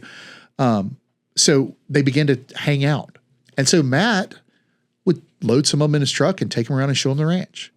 He'd go collect cabbage palms during the morning, and he'd cook sausage like he would for his cow hands over an open fire out there. And so this thing just kind of developed around the idea of duck ranching. Like, we're managing habitat in the best way we can for cattle, in the best way we can for water, in the best way we can for Florida. And that's benefiting because ducks love it. You manage it in those ways, and ducks flock to it.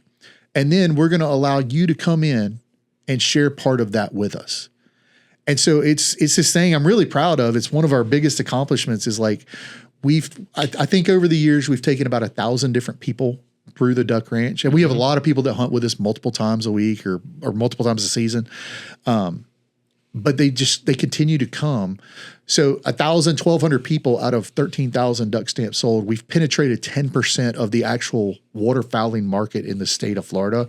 Has come through our program. Wow. We partnered, I mentioned Delta Waterfowl to you earlier. We partner with Delta Waterfowl every year to take their wildlife ecology students that have never hunted on a hunt. And we do it all for free. We take them, they put them up in a hotel, and we take them on 2 days of hunt. We take them duck hunting. We take them snipe hunting. We just want them to experience, hey, this is an important part of conservation. It's a tool in conservation that's critical to everything you want to do. So last year, 2 years ago, we started seeing snail kites. Now, I don't know if you know what snail kites are, but they're not the swallowtail. There's one. There's a picture of one, or that's a video, I think. But we started seeing snail kites all in the property. Now, they're endangered. Audubon estimates there's about 3,000 left in the state of Florida. So we noticed that we were getting a lot of snail eggs all over our property, and snail kites were coming in droves. And so I called U.S. Fish and Wildlife, FWC, and said, hey, there's a lot of snail kites out here. And they said, what do you mean by a lot? And I was like, hundreds. They're like, we need to know about that. The biggest nesting concentration in Florida is on Lake Okeechobee. I think this year there's 20 nests. Like that's the biggest colony. Wow.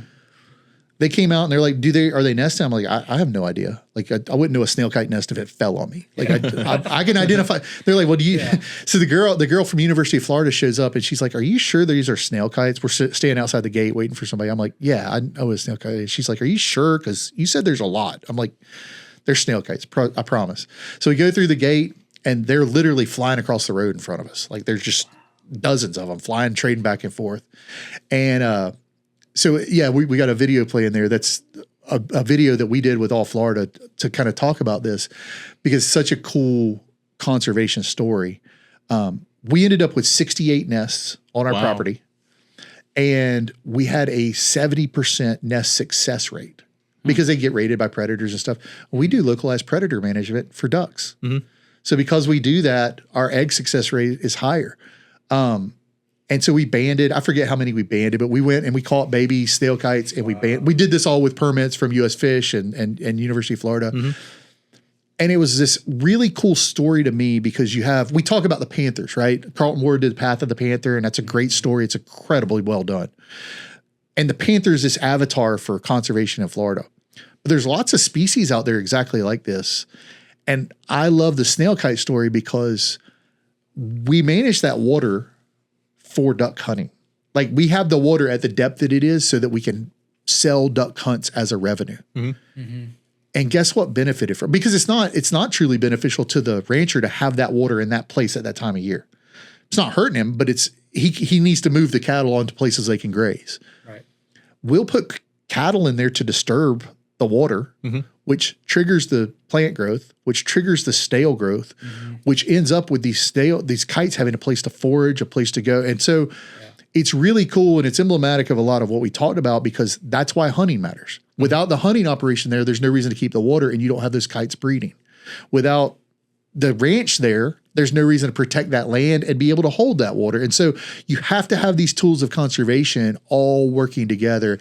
And I'm so proud of that because so at one point, we had almost 300 snail kites on our property, which was 10% of all the snail kites Audubon estimates are in the state of Florida. Wow.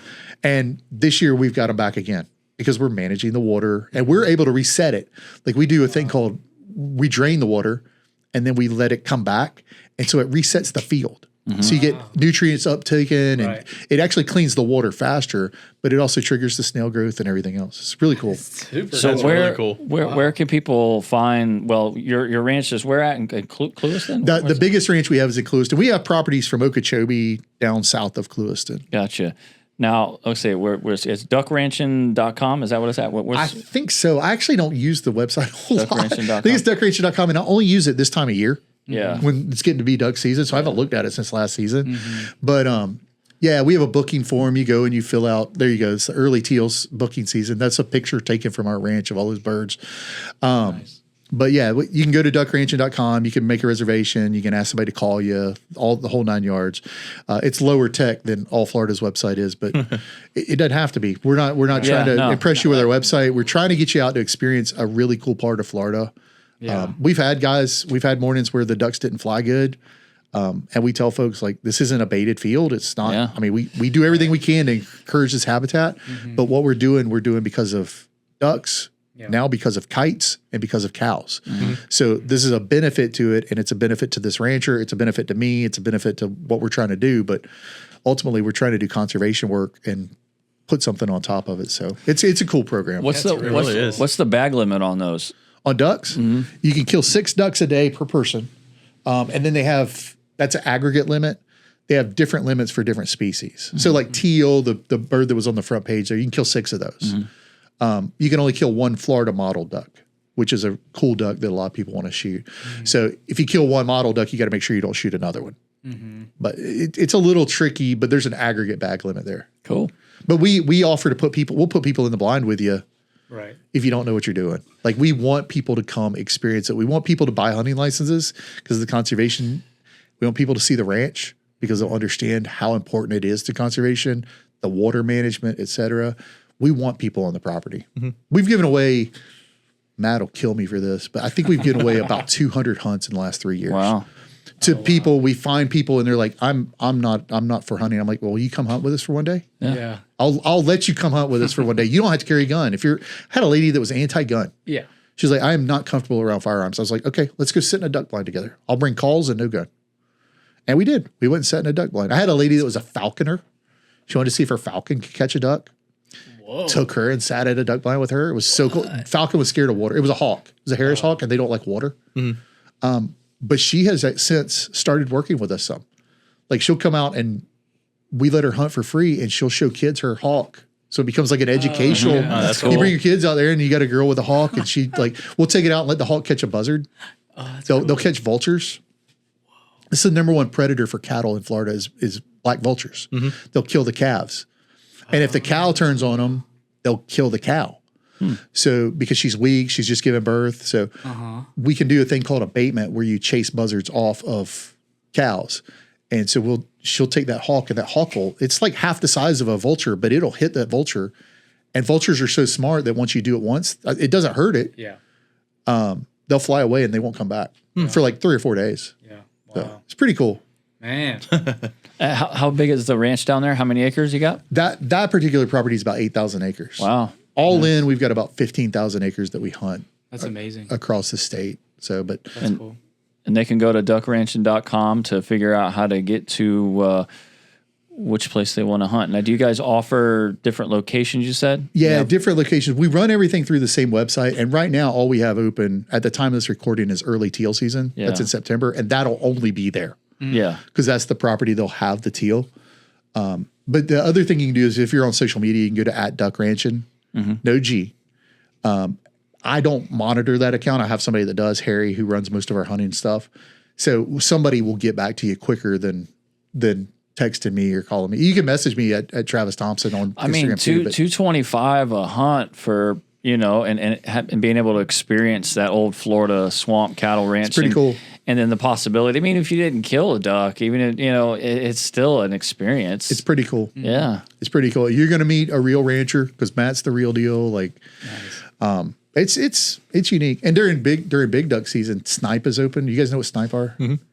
It's a little bird that you can hunt. We kill a lot of snipe. And so like, if it's slow, we're like, hey, does anybody want to go snipe hunt? And you can always jump snipe and shoot them and stuff like that. What do you guys use? 12, 20? What do y'all use? I shoot a 20, but yeah, basically anything. You have to use non-toxic shot. Again, it's a conservation aspect of it. So we're not putting lead out into the system. Yeah. But yeah, 12 gauge, 20 gauge. We're even to the point where people call us and they want to borrow a gun. They're like, can I rent a shotgun? I'm like, no, but I'll loan you one. Yeah. Like, we did a women's camp last year where we brought in 8 women from around the country. I hate the term influencers because I don't think of them as influencers. I think of them as like digital storytellers. Like I don't think of you as an influencer. I think of you like as a digital storyteller because it's really what you're doing. But influencers easier digital to storyteller. Yeah. I think so because you're using Might your just get a medium. new name for yourself. You're using your medium to tell a story. And so these girls are all people that do that. Like one Right. was a wild game chef. Wow. Like she's not an influencer. What she's doing is she's sharing her story and she's just using this platform to do it. No different than you would have done with a book years ago or a radio show or anything else. So we brought these girls together and we took them on several day duck hunt and documented and everything. And Beretta sponsored it. Turtlebox sponsored it. It was really cool to like see those brands kind of come together. And we're trying to put some of those together this year. Actually, someone that works for Florida Camo is helping us put one together for folks to girls to come in from around the country. Because I believe I'm a little bit of a feminist. I believe that women is a segment we have not promoted well in the outdoors world and conservation in general, but in hunting and fishing specifically. So like in hunting particularly, let's go tell that story and I don't need their husband to show them how to do it. I want them to be able to go experience it and do it. So on those days, we try to make sure we have female guides. We can't always cover all of it, but we try to make sure we have lady guides that like, we want it to be their experience. And I'm not mansplaining to you how to do it. And it's cool. It's really cool too, cool. being in the social media aspect of things, doing the Florida videos I do. I've networked with so many different actual true Floridian type people, and the amount of women I've seen that have either followed me or we follow each other, whatever, that are getting into the hunting and the fishing and all this kind of stuff. The exposure is getting out there, and you're seeing a lot more of these women and the camo out there in the woods doing this stuff, and it's really cool to see, because you'll see them dressed up like in one picture they're all model looking, then you'll see them out there in the woods and they're doing it. They're doing makeup, it just and I don't care if you do your makeup if you want to go hunt, like whatever it's cool to see it. Like they're this way on the Saturday, then they go out in the woods on a Sunday, whatever it is, and it's really cool to see it. We just want to make sure you have the ability to experience this thing that makes, like I've said a couple of times, this thing that makes this place special. We want to make sure that that's available to people to experience. Right. And in my opinion, that's what Florida really is. Oh, dude. We're lined by beaches around, the bottom half of Florida, especially. That's real Florida right there. But that, to me, that when I hear Florida, that's what I think of. So I have a friend, he's got a podcast. I'll give him a little plug here. It's Brad Ferris. It's called Between the Beaches. Okay. Brad's a rancher. He's an artist. He's a rancher. He makes food products like guava salsa and stuff. Nice. But Brad's podcast is called Between the Beaches, and he interviews folks that embrace their ranching heritage. Right. And the podcast idea came from most of what happens in Florida happens between the beaches. I like that name. That is a good name. It's a great, catchy name. Yeah. And it really is like such a pure thing. Like, don't get me wrong. There's nothing better than a May morning being on a beach with a crab in hand looking for tarpon. Like, that is someone that I have been in my whole life. Like, that's so I don't like to downgrade anything.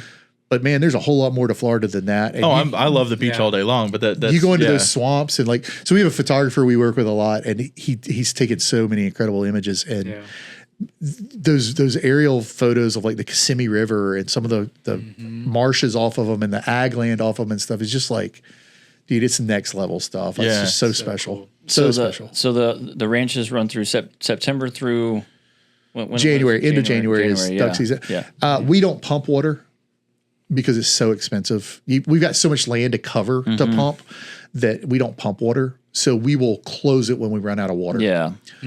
This year I expect, because it's an El Nino or a La Nina year. Yeah. That's a dry winter. Yeah. So I'll make the call in October how far I'll book out, because I'll know what my kind of fixed water going into the winter is. But you just won't get much rain in the winter in a La Nina year. You may get some, but you're not going to get much. It's going to be pretty dry. So you boys know Clewiston isn't really that far away. We can do it. Hey, what we should do is I've been to Clewiston. A remote podcast. Yeah, we'll get you guys on a road trip, a remote podcast. Yes. We'll have you sit down with Matt. Yeah. And then you'll have a real deal cattle rancher in the room. I have a Class C RV. Is there any spot to hook up? We are actually working on that right now. We're going to check the power this week. Cool. To see what we need for the hookups for RVs. Yeah, well, that would be awesome. We will pay to play. We will go down there, and I'm duck hunting. Yeah, that'd be cool. FYI, I'm going to go out in the woods before. So it'd be an experience. It's a lot of fun. It's you guys have all fished. Yeah. Do you top water fish? I have. Anybody ever top water fish? I used to do a lot of artificial fishing. So to me, all I really want to do in nature is not. I just want to trick it. I just want to trick it. I don't care about shooting a turkey. I want the turkey to come do what I want him to do. So I like to top water fish. If I'm by myself, throwing a top water plug, and I want that fish to hit it. If he hits it, I won. Whether he bites it or I hooked him or anything, I don't care. And if I catch him, I'm usually going to turn him loose. Yeah. 99 out of 100 times, he's going back in the water. I just wanted to trick him. Ducks are the same way. I am in it. You can shoot at ducks that are passing. There's good ethical shots. But really what I want to do is trick them and convince them they need to land where I told you they're going to land.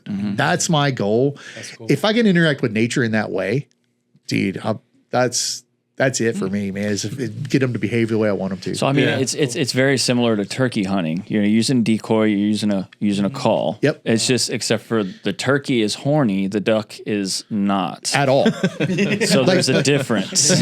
So ducks will not mate or pair up until basically after duck season. So turkeys are weird because turkey's the only animal you hunt during their breeding season. Yeah. And there's a lot of science to that, and they do it well. But ducks, it's not breeding season. So you're trying to convince them, hey, what I've got here is better than anything else. You should stop. Yeah. And I mean, there's mornings when you're like, have you ever done this before, dude? Because like, this is not going the way you kind of told me it was going to go. And I'm like, yeah, no, this is not my first time. Like I've killed billions of ducks in my life, but when it happens, it's So cool. Do you have any preferred calls that you use, like any manufacturers or anything like that you want to throw out?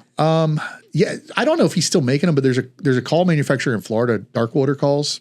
I never heard of them. His name's Scott McKinney, the guy that makes it. And he makes, we don't have wood ducks on our properties, but he makes the best wood duck call I've ever seen.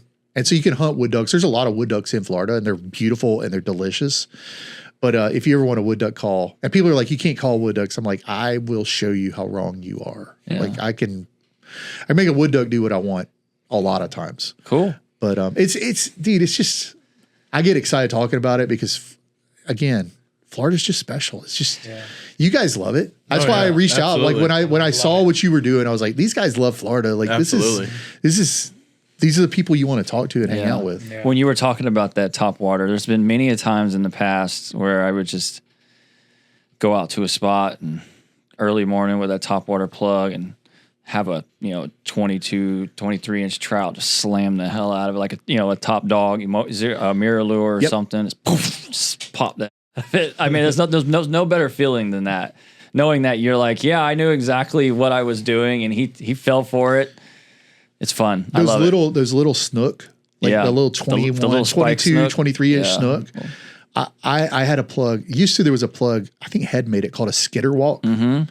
It would do that. Like you could walk it on the top, but it, like when you worked it, it would spit almost. Like the back end, it would like. So it would throw up a little bit of water? Yeah, it would just kick up a little bit of water when you walked it.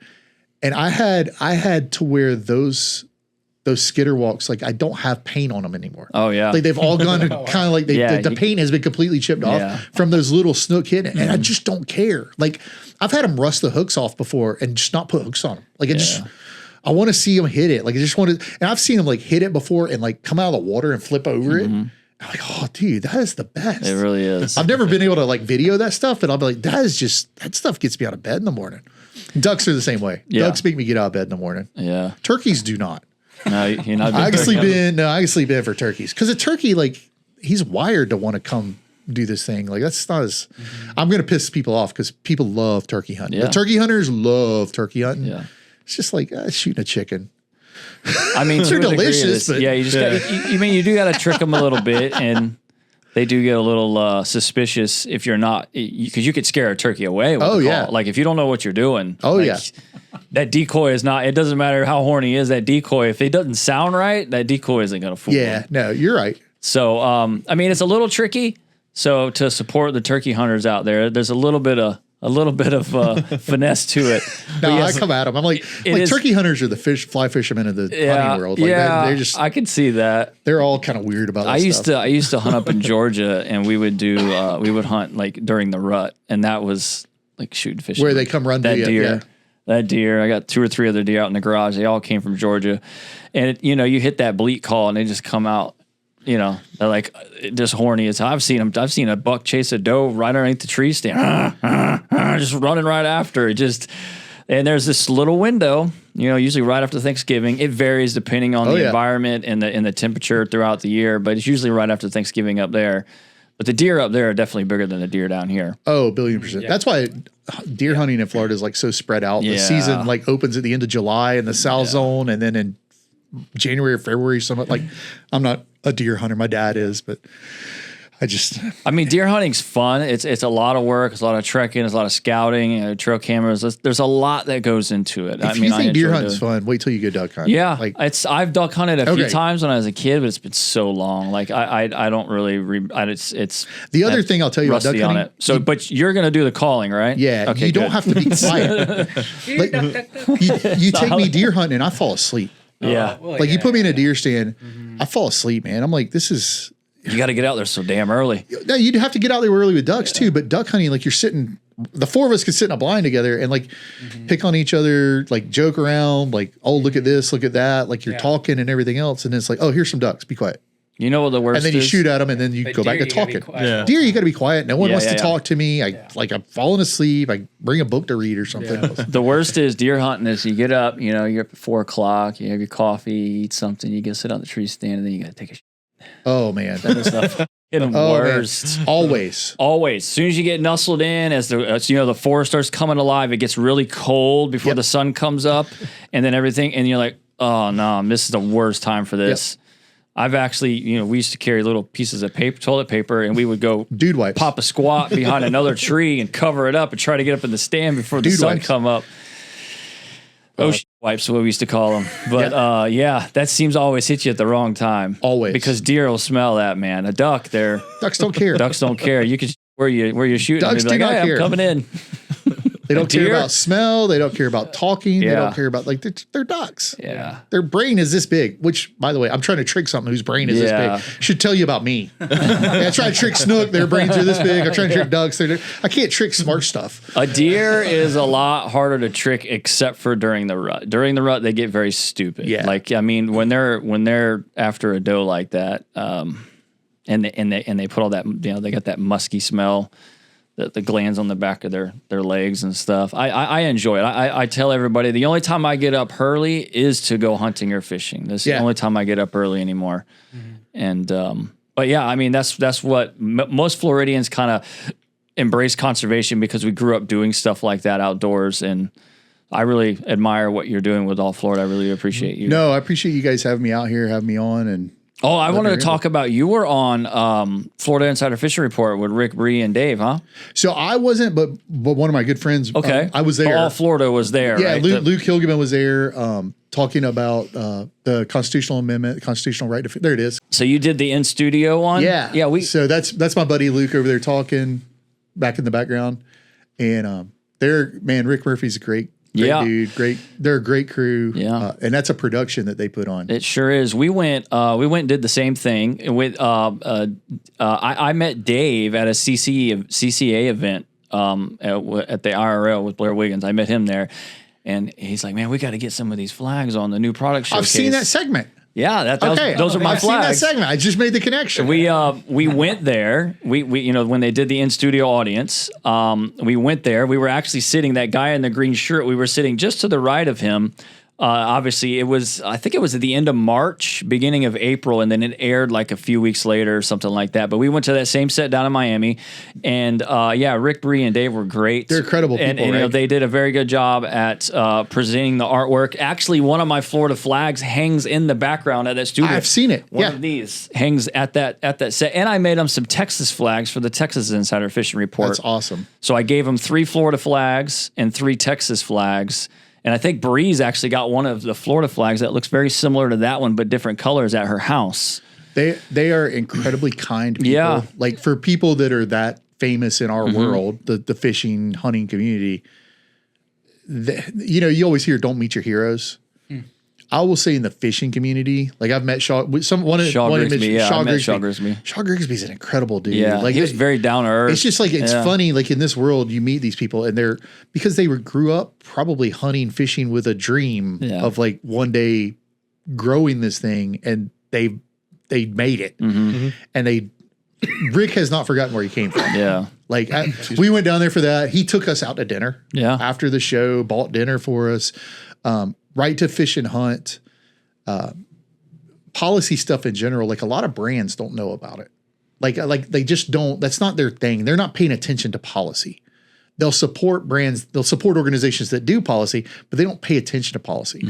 And so we were trying to raise awareness at ICAST. And so I'm me, Travis, calling, insert brand name here. Hey, would you let us put a small banner in your booth at ICAST to support the right to fish and hunt? Well, we don't know about that. And I get it. Like on its surface, it sounds good to them probably, but also like they don't know me. They don't know this. They don't know that. Rick actually reached out to every one of his sponsors, which is a long list of sponsors, it's a lot, and said, hey, this guy's going to call you. And when he does, make sure you have that banner in the booth. I'm going to come by to see it. Like people like that are willing. Mike Anderson did the same thing. The guy from Real Animals in St. Pete, like to have those kind of people lend their name and their backing to that kind of stuff. It's a big win. Like I straddle between the world. I started going the influencer world at one point, and I was like, you know what? I think if I'm going to be an influencer, it's going to be a conservation influencer. Like that's going to be my choice. It's not going to be a hunting guy. It's not going to be a fishing guy. It's going to be a conservation influencer. That's going to be my goal. And so I kind of I broke some of what made my algorithm work because I went to like, okay, I'm going to promote this stuff instead of that stuff. but I work really heavily on the policy side. So I straddle both things. But when you can get people that have the digital storytellers are able to tell stories and you can get them engaged on this stuff, man, you can move mountains at that point. Well, you can ask these guys. Recently, I've experienced a very similar thing where I just did the stupid videos all along, and I started promoting more of this kind of stuff like that. And I went from getting 500,000 million views on a video to a couple of them I got 7,000-8,000 views on. Yep. But those mean more to me than just crapping out these stupid comedy videos. I mean, I enjoy making them; they're fun, but they're stupid. I mean, they're dumb videos that you just scroll through while you're sitting on a toilet. And I know what I make, whatever. But it's like when you start going over to actually things that mean something to somebody, you get a handful of people that actually really want to learn more about it and all that stuff. But generally speaking, I make just a bunch of dumb stuff that make people laugh, and that's fine. But it's like you notice a huge difference in the amount of views you get on just the mindless entertainment stuff versus something with some meat to it. I'd go from getting 2,000, 3,000, 4,000 likes on a post to getting 75. Yeah. Like the interactions were just low. And I was like, okay, how can I think I'm okay with that because I had not monetized the other way. Right. So I think I'm okay with that because what I'm trying to do is build. If I could get 75 people to like everything that I do and they were willing to show up at something, now I've got an army I can play with. Right. Like now I've got engagement I can play with that will move the needle on the stuff I care about versus being able to sell a shirt or sell a hat or something like I'm terrible at marketing and ultimately but it's tough. Anyway, there's not a wrong or right way to do it. It's just more about how can we tell these stories in ways that move people. It's kind of funny that you mentioned that because we went to a bait and tackle shop was doing like a grand reopening, and I have close to 195,000 followers on my Instagram. Granted, they're all over Florida or all over the country, or whatever. But I would imagine there's at least 500 of them that live in the same county as us. Not one person. I mean, for like a week before this event, I was promoting like, hey, come out, come see us, come check out this bait shop that's opening. Not one freaking person showed up, and it was kind of like, what's the point of like all of this? Like, not one of these people like was willing to drive. Even I'm sure some of them are right here in Manatee County. I'm like, not one person could be like, hey, I'm gonna swing by. And it wasn't like I'm trying to be like, hey, come meet me, the celebrity. It was come support this bait and tackle shop that's having a grand reopening. And it was like, you think it was something that would have drawn people out, but it's amazing that even if you have that much of a reach, if you don't have the right reach for what you're trying to sell, that's right. Because I get people wanting me to sell some of the most random stuff.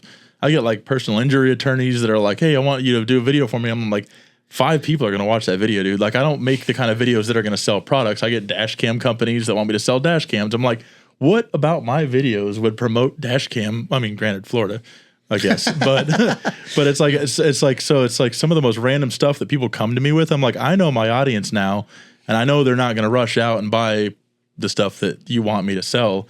And some people have gotten upset at me because they want me to advertise their stuff, and I'm like, that's not the market for it.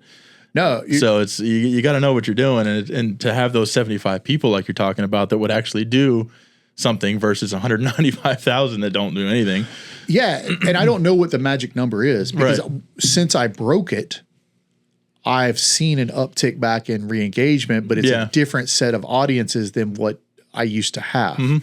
And so I'm like, okay, I'm figuring out who's real and who's not. Right. And I'm trying to figure out a way from an all Florida from today, like a yes on 2, like how do we get Amendment 2 passed? Because if I can't get Amendment 2 passed, that changes the conversation in the state because the state now has a conservation issue. Right. Like we don't care about this very important tool. So if it doesn't pass, that changes the narrative. But if it does pass, like there's a lot of stuff that can then happen on top of it. And included in that is the idea of like we built a team or a coalition to get it passed. And I'm not just talking the nonprofits, the NWTFs and the CCAs. I'm talking like, are there, my term, digital storytellers out there that are willing to work with us? And so over time we found, and their name, like Tiffany Mobley, biologist Tiffany, Kelly Young, Island Key. She's got a YouTube channel with hundreds of thousands of subscribers. Like I think she has 600,000 subscribers. People like that have offered to get in the trenches with us and work with us. Right. And so I'm thinking, okay, long-term, how can I turn them into influencers for all Florida, storytellers for all Florida and the work we're trying to do there. And I believe people that do work are worth what they are, like they're doing work. Right. Just because they're not picking up a hammer doesn't mean like you're making a video doesn't mean you're worth less. You're worth whatever you are to the market. So I believe those people should get paid, but I've also kind of pitched to them some like, hey, can you help me build this thing? And as we can get paid, we'll make sure that you can get paid in this, because I believe the way you conduct yourself and the way you handle that messaging is so critically important, and you can reach so many people I can't reach. Like I've got this one circle I can get in. Right. Who can I reach outside that circle? And that's why I appreciate you guys having me over to be on this, because I know it's a different set of circles than I reach on like outdoors podcasts or hunting podcasts or fishing podcasts. And one thing that I do too is with the FloBro stuff that I've been doing is the highlights. We'll invite whoever the guest is. So we'd send you a collaborator invite, but I collaborate with myself as well, so it shows up on my page with my followers. So once we get the highlights going from this and all that, then we'll have some highlights to post on there too. No, that's awesome. If you collaborate with All Florida, Travis, Natural Born, your Florida guy, and Floridians, all that collaborate, that's hundreds of thousands of people that are going to see that posts reel. are like blowing. Yeah, they're kind of blowing up the algorithm in a good way right now. And what a lot of people don't see, you know this because you work in the social media world, but like that'll get fixed or adjusted in the next 6 months to a year. Yeah. Like it's going to be a moment that works really good for a period of time, and then somebody's going to fix it to where it doesn't do that and then you got to and then you got to remodify your strategy. That's where I'm at right now. I'm in the remodifying phase right now for about a month. It's just the hurricanes did fantastic for me. I make stupid videos about hurricanes, but after the fact, obviously I posted a video of like, now the storm's passed. The reality is this is what we're faced with. And I showed some flooding and all that, because I get a lot of people that think I'm mocking it, and But when you're making a product, you make what sells. And that's exactly right. You know, I'm making hurricane videos where I'm just sitting there just in my garage drinking while the storm's outside or whatever. And it's like, that's what's going to sell. Yep. Or do I make a video where I'm, lecturing people about water and it's so a lot of people get offended at some of the stuff I make, and that's just the nature of the beast or whatever. But it's, it is what it is. Basically, it's just, that's part of the whole social media thing. Oh, it's a game. And once you figure it out, it's constantly moving. Yeah. Right. Like you can't master it. You just got to keep efforting to figure out how you can make it work for you. Yeah. Because I had 15 million total people come through and watch my videos in 2 days.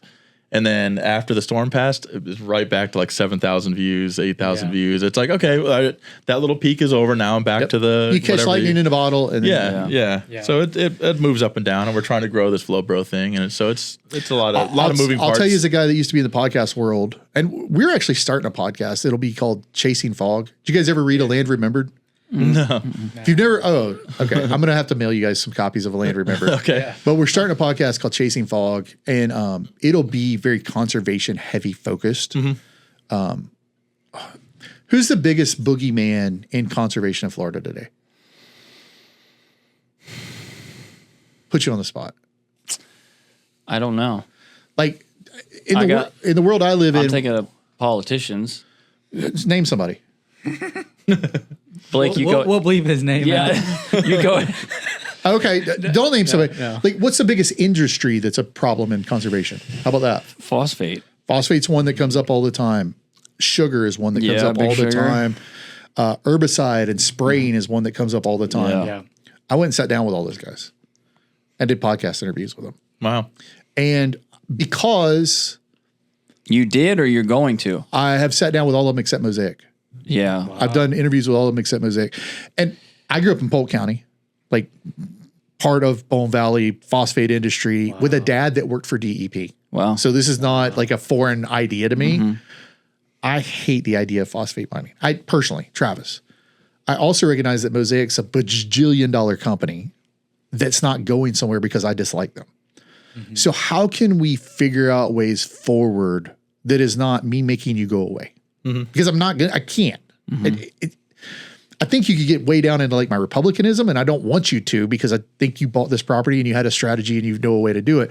What I don't want is for you to damage the stuff I care about in doing what you're doing. Right. And I actually don't think you want to damage the stuff I care about in doing what you're doing, but I don't think we're talking.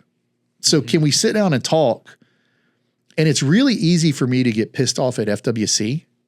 It's really hard for me to get pissed off at Ryan, the fisheries biologist, because I've sat down and talked to him. Mm-hmm. It's really easy for me to get mad at DEP. It's really hard for me to get pissed off at Sean, the director, because we've known each other. We've shared a meal.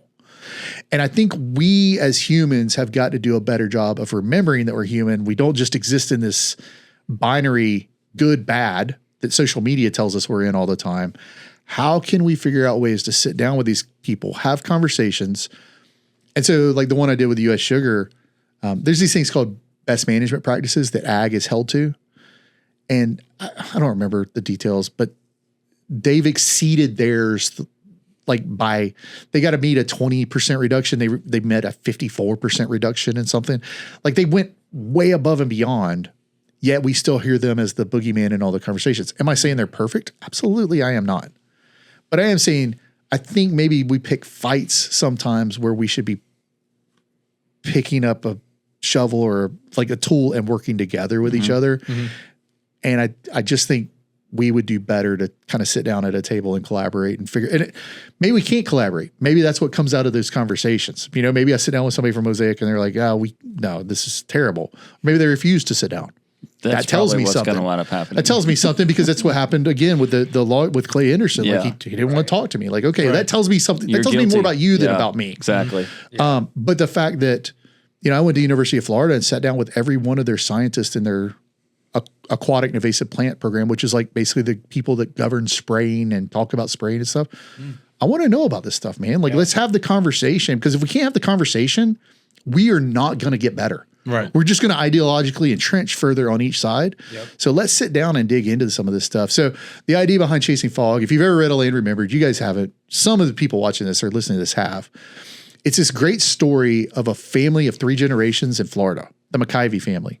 And they come to Florida and they do cattle first, and then they get into citrus, and then they get into development. And at the end of the story, the guy, like the grandson, is super wistful. He knows he's about to die, and he's like, I wish I could go back to Punta Rasa like it used to be when we took the cattle there. I wish I hadn't done what I've done. And he's got a half brother who's a Seminole, and the half brother says, you're trying to capture the fog, and no one can do that. And so we named our podcast Chasing Fog, and Bree Drake, who's incredible. Bree Drake did our design for that. If you look close, you can see the animals in the cypress tree limbs. Oh, cool. Yeah, it's really, she did the Duck Ranchin logo too, which has ducks hidden in the cow head. Cool. She is like unbelievably good. And so I'm really proud of that. I have kind of postponed launching it because we're so caught up in Amendment 2. And candidly, I think people would listen to me sitting down with someone from US Sugar and saying, oh, US Sugar's behind Amendment 2, and hijack that entire narrative. Right. That's not true. It's no part of the conversation, but I just don't want the Amendment 2 is so important. Waiting 3 months to put it out is not going to hurt anything. Right. Yeah. So I don't want to say the listeners are stupid, but like I just don't want to have that argument. I don't want to hand people writing stuff like that. These are low information far right voters. Right. I don't want to hand them a hammer that they can use. So because they will. I'm encouraged, and I'm hopeful that long term we can see good conversations come out of that are able to inform guys like you having conversations with people on issues around the state and everything else. So that's my hope.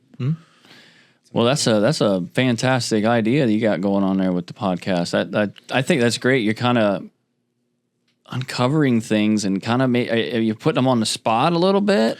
No, because I don't believe in gotcha journalism. I believe in developing relationships. Okay, so it's obviously not an attack. It's not passive aggressive. It's just a conversation. Is there any accountability within the conversation? With accountability, I'm really no different than you guys are sitting here and letting me tell my story. Okay. I'm really kind of letting them tell their story. I gotcha. Like, so I listen to a lot of podcasts. I'm on the road constantly, and I'm on the road. I like to sleep in my bed at night.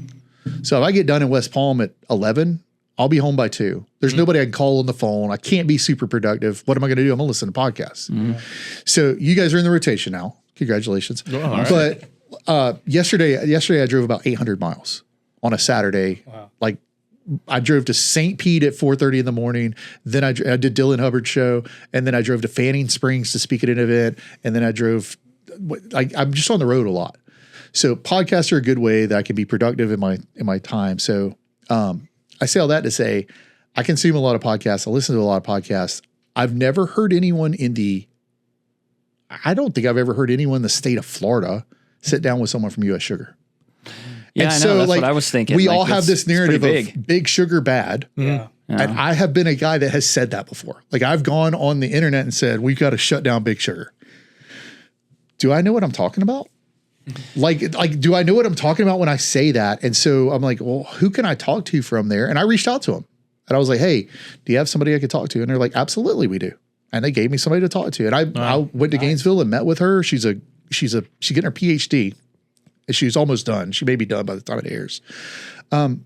Really nice girl, like great conversation. I would consider her a friend. So the fact that she works, I mean, you guys know people that work at Mosaic that you consider friends. I guarantee, like, you know, people that are good people that work there.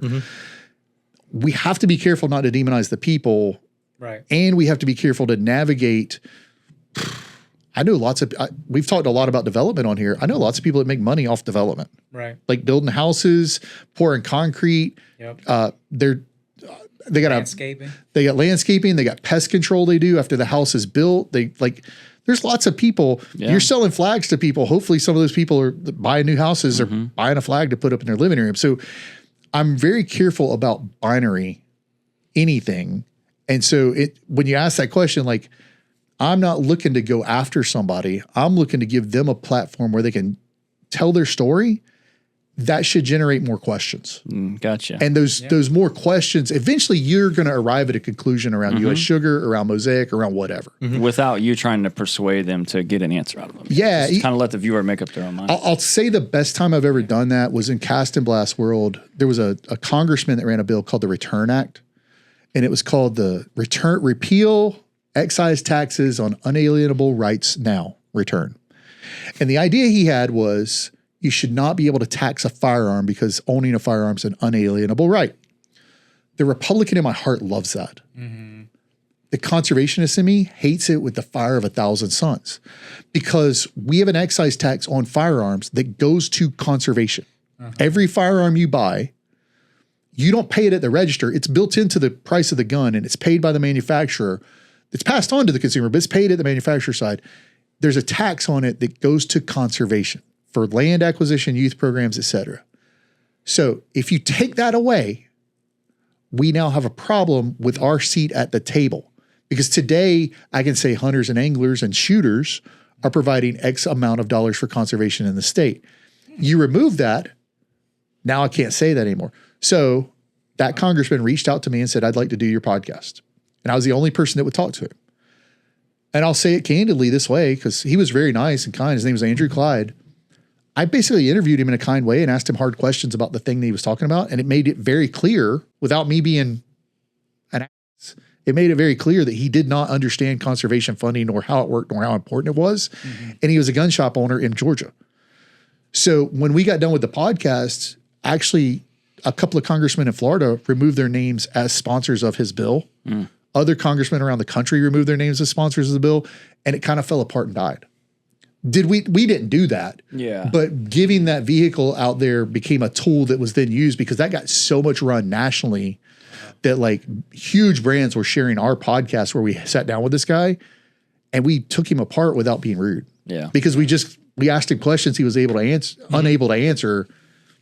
And we were very respectful about it. So I think there's opportunities for that kind of stuff. But again, I'm not into the gotcha side of it. Yeah. I'm into let's sit down, have a meal, share a conversation, and see what comes up.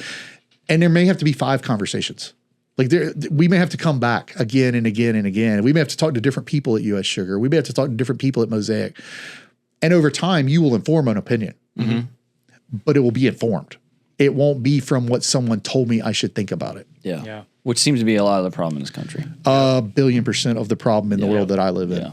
People are told something, just like we talked about Amendment 2. People say something like that. People hear it. They glom onto it. They've done no research. They've read nothing else. They saw an op-ed. Right.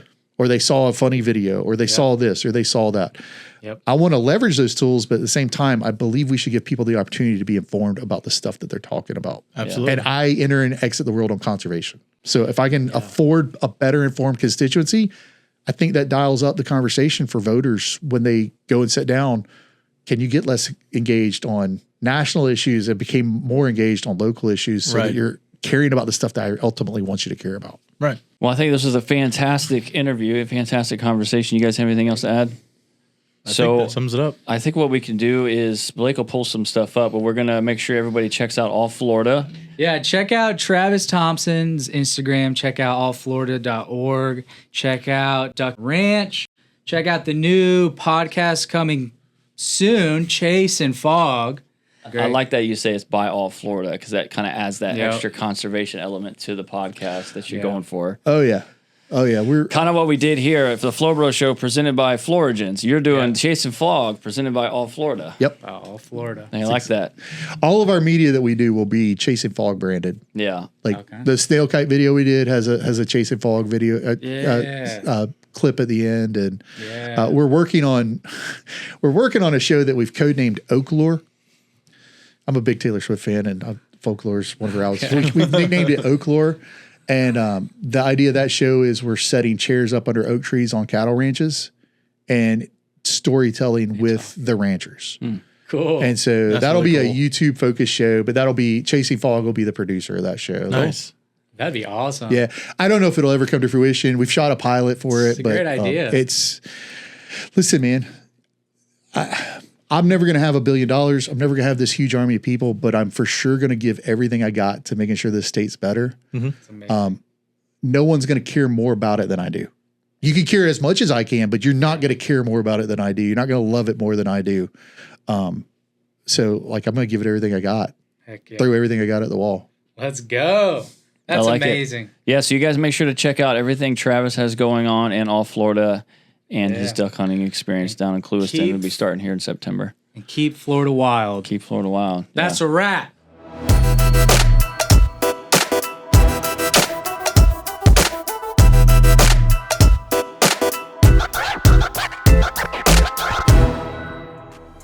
This episode of the FloBro Show is brought to you by Floridians, Florida's most authentic lifestyle brand. Celebrate the rich culture and vibrant spirit of Florida with Floridians' high-quality apparel, handcrafted art, and unique accessories.